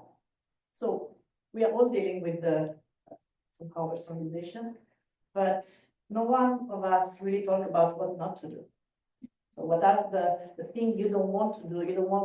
You want to say to your student, well, don't go that way because maybe it's not the right way. So that's happening. What's the question? So what not to do for personalization? Yeah. That's I was attending IDC in the summer, so it's interaction design for children, and where we discussed a lot during one of the workshops that how YouTube right now is very, very personalized. And if a child is watching YouTube, where, for example, if it's a girl who likes Disney princesses, it will be all only Disney princesses, lots of personalized content. And how would you explore animals, dinosaurs, lots of other content which might be useful for a child to learn about? But if the content is so personalized, basically they wouldn't be even encountering this by chance and realizing they like that as well. Yeah. So from this perspective, I think personalization is not so good. Yeah, because for learning, especially, it's great to explore different things and then realizing, oh, I actually like cars and vehicles, maybe, or robots. Yeah. So, and this way, a child might get interested in STEM, and that would be really amazing. Yeah. But I think this is really a good example of not that personalizing too much for children when it's time to learn different things is not a good thing. So I think this is one of the examples. Or, for example, in my research, children with autism sometimes have a special interest. So it could be, again, dinosaurs. And then from this perspective, they would always want to be robot to talk to them about dinosaurs, or they would want to listen to the same song about dinosaurs, so the same storytelling. So from, again, it's a good thing to motivate them by saying, okay, once you do this task, you will get the dinosaur story afterwards, so that to use it as a motivation. But if it's only about dinosaurs, they don't tend to explore anything else. And again, it's very limited. For children with autism, it's actually quite often that it's used by therapists, because from this perspective, it can be used as an advantage to work with them. But again, we want to give children a variety of things for them to explore. You want to ask a question? Yes, I want to say, so it's almost like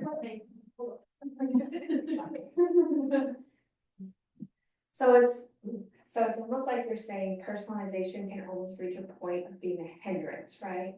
How could we go about identifying the different boundaries of where it would become a hindrance? Maybe they can't identify it themselves as users because they're like, oh, I want this. But as developers and designers and researchers, we can do analysis and stuff and say, you know, that's actually not very good. We should have boundaries in that. How would you? Yeah, I think because of that, YouTube designers, they for child YouTube, called kid YouTube, there is a setting where you don't get personalized content. It's always some random content that can come to you. So you basically actually have an exploration. Like in our childhood, we had this, you turn on the TV, and then if it's a movie about SeaWorld, you just watch that, and that's it. So I think that's what it's supposed to be. If we want to toggle this setting to not have personalized content, I think we should kind of have this option as a parent, as an educator, and to bring always people from different backgrounds so that we can identify those things early in the design process. What do you think about necessarily not toggle it on and off, but find like a happy medium? Yeah, exactly. From because as designers, we try to extend this time when the child will be, I don't know, interacting for longer periods of time. That's why we're doing personalization. Yeah, we sometimes want to attract children for extended period of time, but again, maybe it's not a good thing, and a happy medium would be the best. Yeah, maybe they need to become bored and then say, okay, I want to step away from the robot. So kind of to your point, I think there's we often think about personalization as a good thing, to craft it to, you know, your preferences or your situation. But I think there's also a bit in there where if you have a robot, you can personalize it to be mean to people. You can personalize it to use abusive language. You can personalize it to be, present stereotypes of people. And I think your question can be broadened to like, to what extent should we be thinking about boundaries on that in some of the moral space, right? Should our robots have a moral stance or an ethical stance that they reinforce, or should they adapt to you? And that, I think that's a really open question we've been thinking about in my group. To what extent does the robot police your language because your language is racist, say, and it refuses to personalize to your language? I don't have an answer, but I think there's an interesting question. Yeah, I also don't have an answer to this question, but I will tell you an interesting experience. So when we were deploying robots, one of the caregivers told us, if this person says they don't want to eat this food, don't listen. It's not good for their health. They don't want to eat. It's like, when I feed my kid, say, I don't want to eat veggies. If my robot was to, if I were to completely just listen, I would never feed the baby veggies, but it's good for them. How to solve it? It's very difficult. I mean, in veggies cases, maybe I have some criteria of nutrition or something. But in general, it's very difficult. Who do we think is rational enough to be able to make these decisions?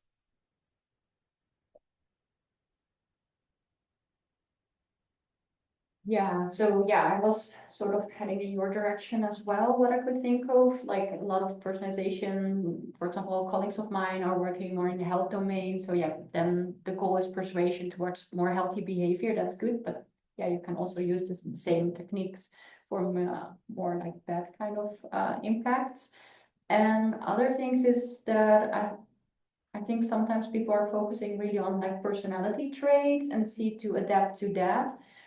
But I think we don't even have figured out personality, how to measure that in psychology in general. So I'm not even sure if that's like strong measures to base anything on and what we would actually gain from that. So, but that's only my 2 cents on this topic. Maartje, I can even extend it to like what not to do in long-term interactions from your research, for instance.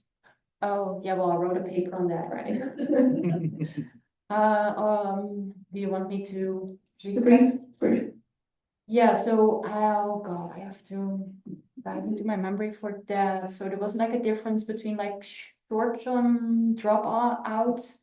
I think then people would thought that the robot was like too intelligent, which I thought was so weird of a finding because none of our robots are intelligent. So maybe it was more like linking toward like unexpected behavior, what I'm assuming. So people will find it odd when the robot did something they didn't expect or didn't want to, because some people were more using the robot as an appliance or device and didn't want all that social stuff attached to it. And I think in the long run, it was really like the more adaptability that was important, and they should be able to incorporate it into their daily routines. And my robot failed at that because, it was the robot from 2011.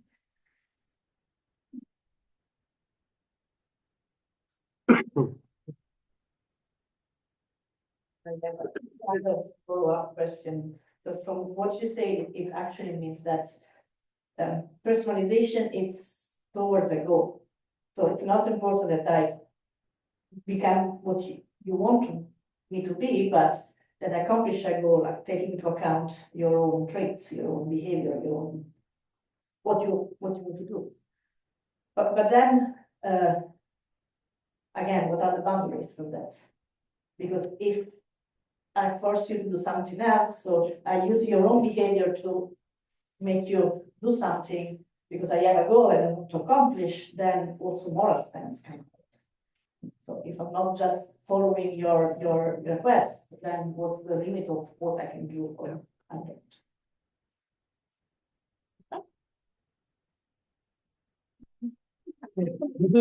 This is very challenging.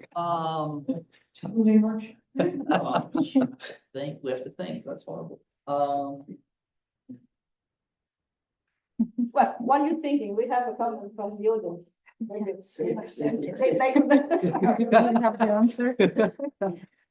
I was just reflecting on this whole, starting with a seemingly simple question: how do we measure personalization to morality in robotics? And what I thought at some point is that one concrete way in which we measure personalization is convergence. Like, well, reinforcement learning, like, did it converge? Okay, then it's personalized.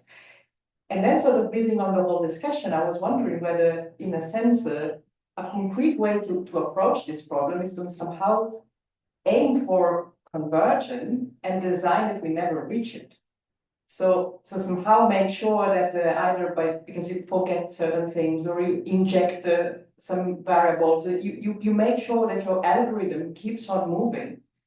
Also because I think personalization is a moving target. I mean, Barbara of 2 years ago is completely different from Barbara of now, and you want to somehow maybe use this openness to grasp, for example, a lot of moral, ethical, and other elements in a way that we cannot grasp fully at the moment. We say, well, I leave it open, and I hope that human will put their judgment in the openness of the system. What is your thought on this?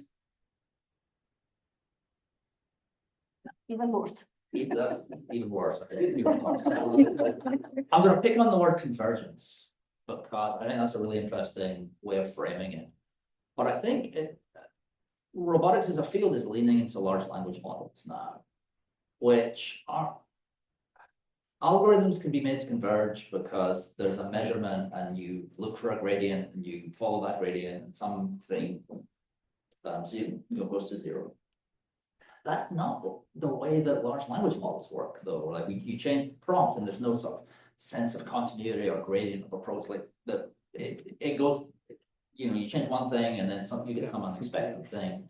So I wonder, I love the idea of convergence as a way of framing it, but I wonder as we lean into large language models to do adaptation and personalization, can we even do that anymore? Because of the nature of the technology. You must have something.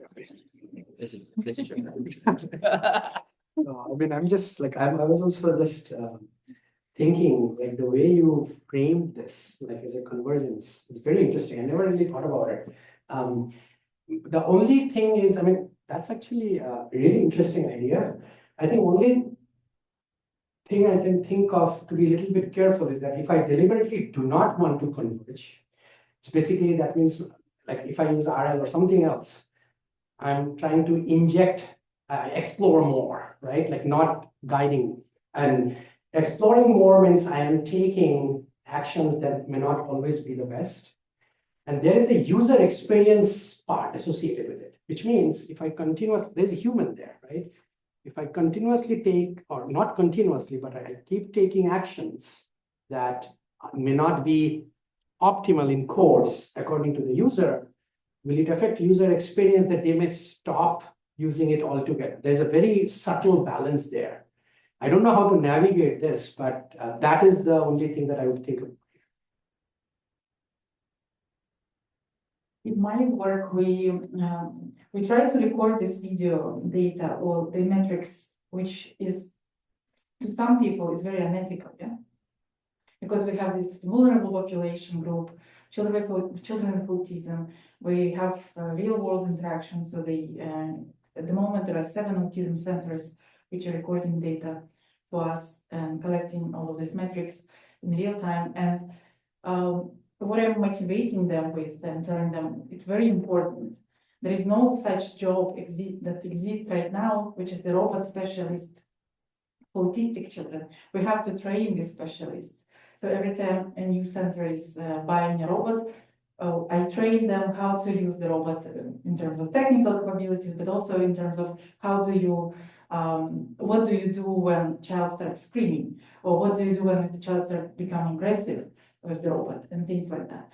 And that's why I'm motivating parents and the director of the center that we need to collect this data so that every time we have a new specialist coming in, all of the knowledge that we collect from previous specialist interaction and the child-robot interaction can help, and they don't have to go through like months of experience.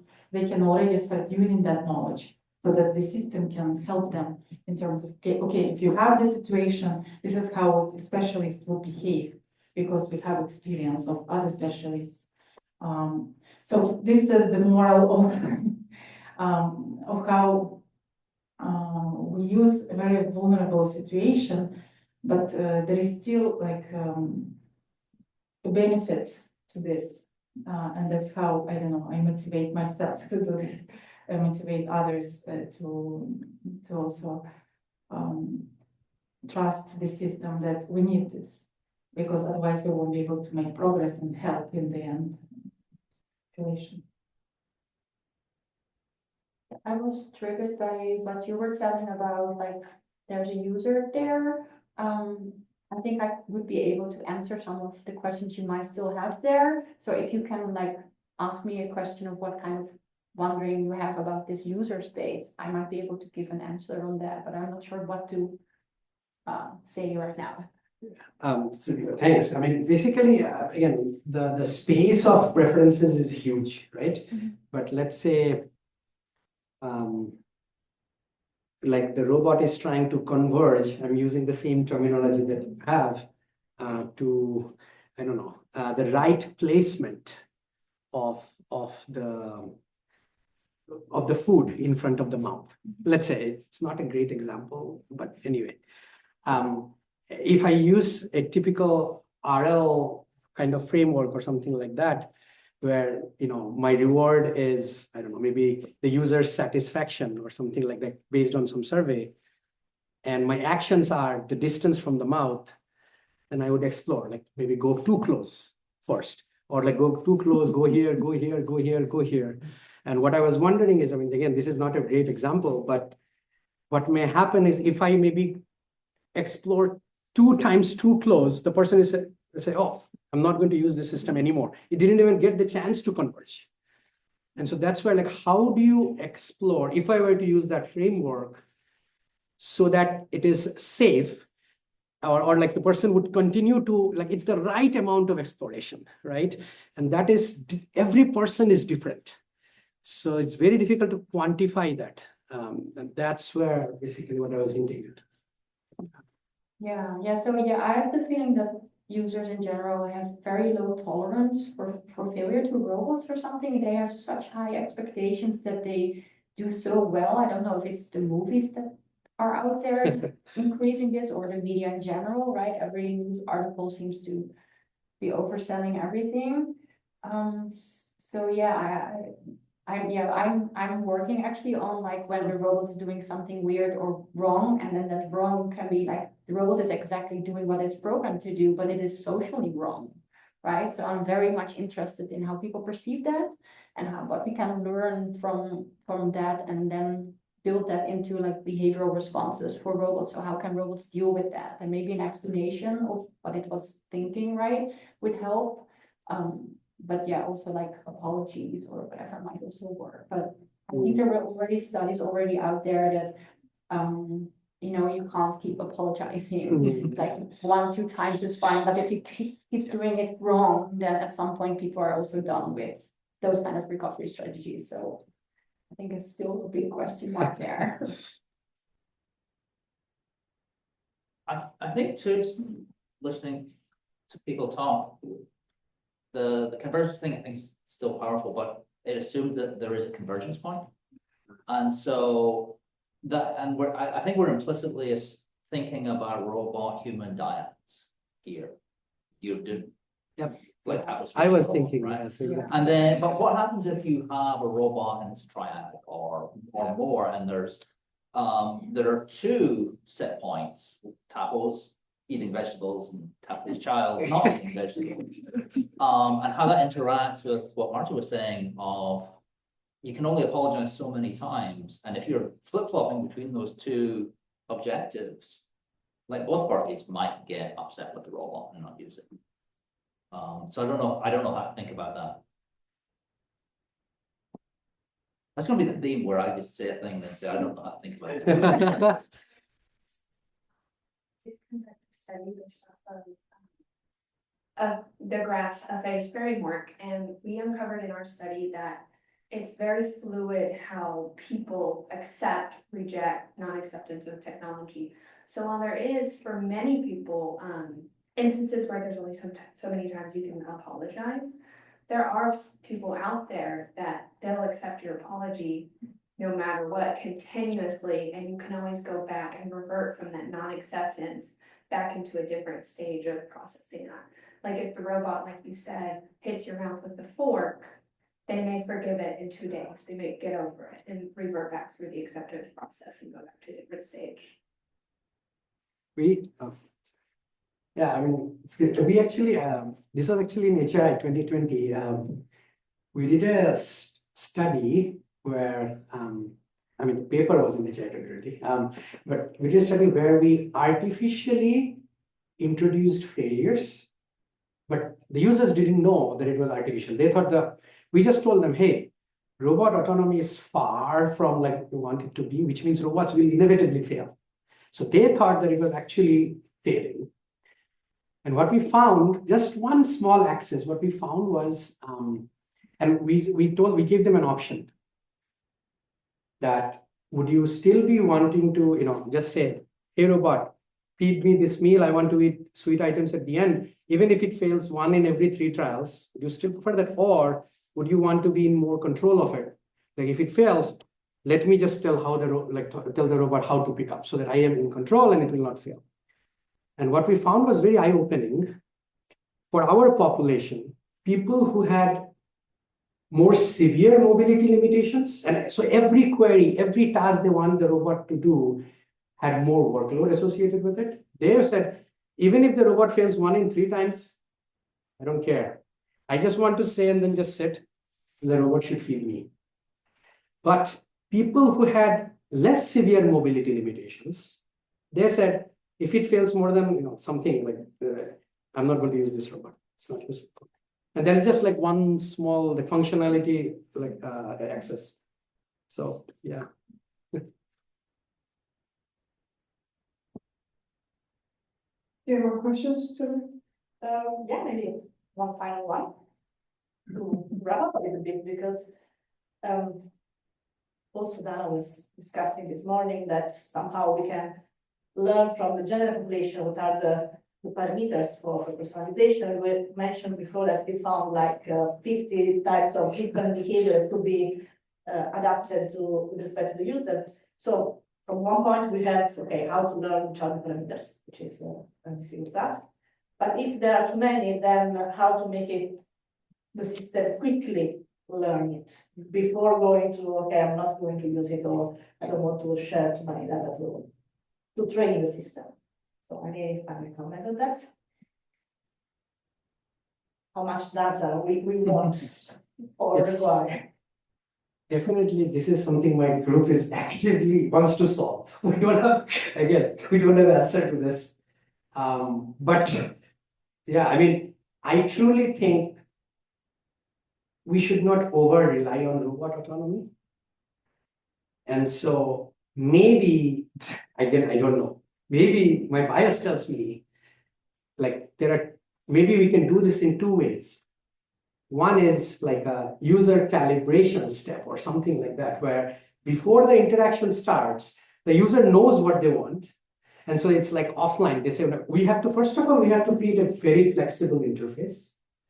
And they can then change various things. And then the robot starts with that as a prior. And then only the residuals that the user also may not know what to personalize, for that try to converge through some mechanism. Maybe that's the way, I mean, at least that's how our group is thinking about it, because otherwise, I don't know how to go about it, especially in real in-home deployments. But yeah, it's an open question, at least for us. Yeah. In my case, we try to collect as much data as we can, because we understand that. So when we did the control study and where we were able to label all the videos manually, it was 1 year of pandemic and it took 1 year to label videos, 44 hours of videos. So it was a lot of time spent on manual coding. We realized that we can get so much information out of that. data. So much statistics, so much useful content, useful findings. So that's why when we're doing it automatically, all of this data collection, and of course it's a question whether it's reliable or not, but let's say that it's reliable enough to draw conclusions. I think the more data we can collect, then especially for the field of autism research, we can find some eye-opening findings. Well, I hope so. Can I do a follow-up on that? So let's say we don't have the data, we have the cold start problem, and we don't have a user interface for them to like set something. Do we start with the stereotypes, or what do we start with? Maybe I was actually going in that direction as well, because that's basically how we humans do it, right? We have social categorization.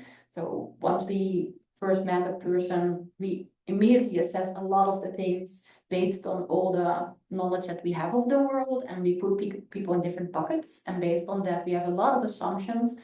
But it seems to work for us, like in most of the times your assumptions are actually correct and you can move on with the conversation. So I can imagine, and let's forget about the whole privacy issues then, but if you collect a whole lot of data, I'm pretty sure that there are strong correlations between certain clusters of data. So if you measure or can measure one thing, you can sort of assume that all the other things also apply for this specific user and just go on with that. And then maybe it is a little bit of trial and error with like the small individual preference differences.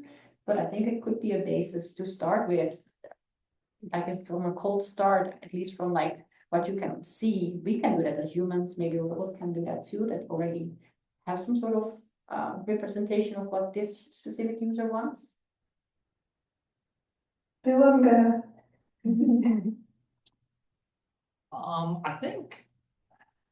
I wonder if there are two types of people. People who treat robots as tools and people who treat robots as agentic things. And people who treat robots as tools don't need personalization because you don't personalize your hand. But if it's agentic, maybe it personalizes you as it gets to know you. I think you have to start with a stereotype. You have to start with some generic human model of generic human. I also wonder like how much we think we want personalization as humans, but I wonder how much we need personalization as humans to be comfortable. Because I think it's a dance, right? The robot accommodates to you, but you also accommodate to the robot, right? And I wonder, especially if you think about long term, you've had the robot for a year, like any relationship, that's your relationship with the robot's going to change, and you're going to put up with its little failures, right? It doesn't put the fork in the right place, or it doesn't do quite the right thing, but it's just my robot, that's just how it behaves, right? And so I think in the long term, I wonder where, like to use the set point, the convergence thing, I think the convergence point changes, and I wonder how much of that is the human adapting to the robot rather than the robot adapting to the human, because we're super plastic, maybe more so than the robots. Thank you. So following up to that, we're now speaking about personalization. Probably if we were speaking 10 years ago on this workshop, we would have spoken about generalization. So getting data singularly from each one, trying to understand a common way, maybe to ask questions to the four of you. Now we do the opposite. So we have a general model, and I try to say, okay, what's the best way to ask questions to each of you? Is it because with condition models, we kind of realize that we're not competitive enough to solve generalization? Or do we really need personalization because that's what we want to solve? That's a bit of maybe a provocation, but like, you know, what's the trend? What's the vision for the next coming problems with personalization?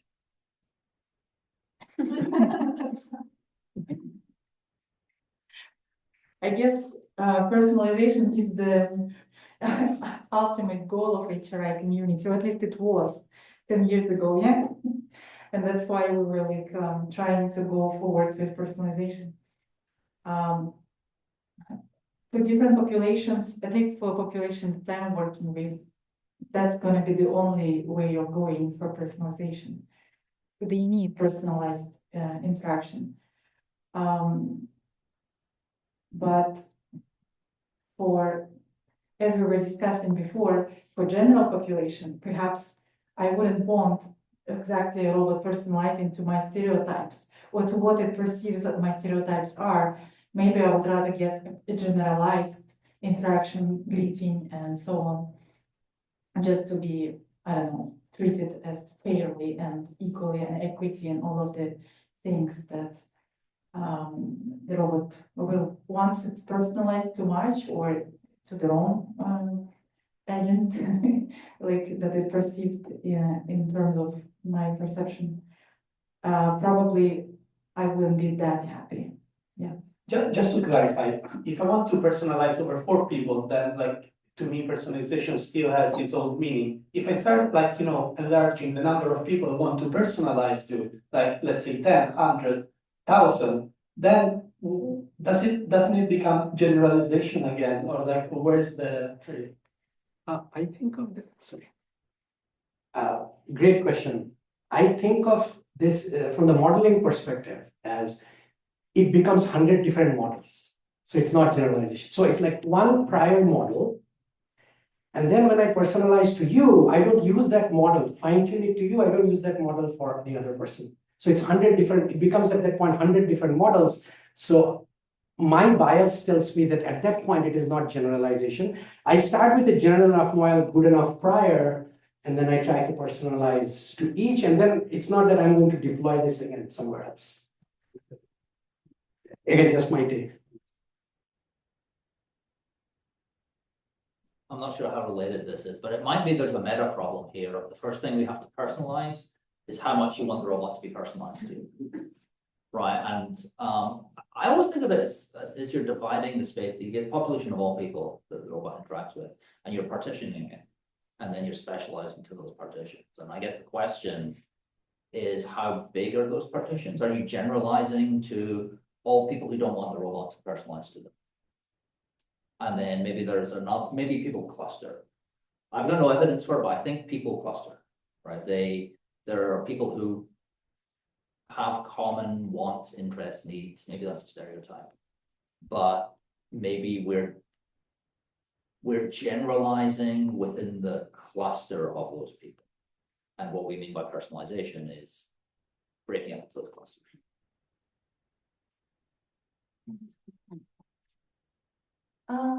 Yes, I'm going to rephrase my thoughts. So yeah, again, I'm not sure if it's related. I'm thinking it's taking it a step further, but so I have done a couple of studies more like from the reverse. So the robot is acting according to certain stereotypes that we have for the certain context or roles that the robot is doing.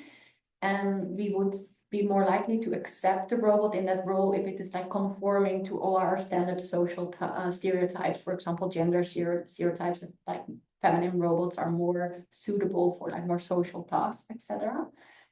I find it kind of disappointing if we would then only design robots to like reconfirm all the bad stereotypes that we're already having. So maybe we can like go against the personalization then, or the preferences of the user to challenge their world views and maybe create through robots like a better society to have us like get rid of hopefully any stereotypes. Maybe robots can do that for us or speed up the process. Otherwise, we have to wait another century or two to get equality. So I think that's interesting to think about personalization as getting the robot to be what you want, but maybe it should be to be what like the platonic ideal of you want. Like robots as role models or robots as exemplars or nudges. But then I think that gets into interesting ground where, well, I think you should be like this. I'm going to give you a robot to coerce you to be like this. And it gets into this really gnarly space of power dynamics. So you have children and adults in the house. The adults want one thing, the kids want another thing. How do robots get into that power dynamic thing? That gets into like Kitty Winkle's work and stuff like that. That I think I have no answers. That's really interesting. But the idea of using the robots as nudges, I think is Yeah. super powerful. But then, But also super complicated. yeah, but then the question is, who is determining what is this ideal, whatever? And the whole power. Yeah. So we are back that personalization is for a goal, it's not for yourself. Anyway, so I think that we are out of time. So let's thank again our panelists for this nice discussion. And let's move forward.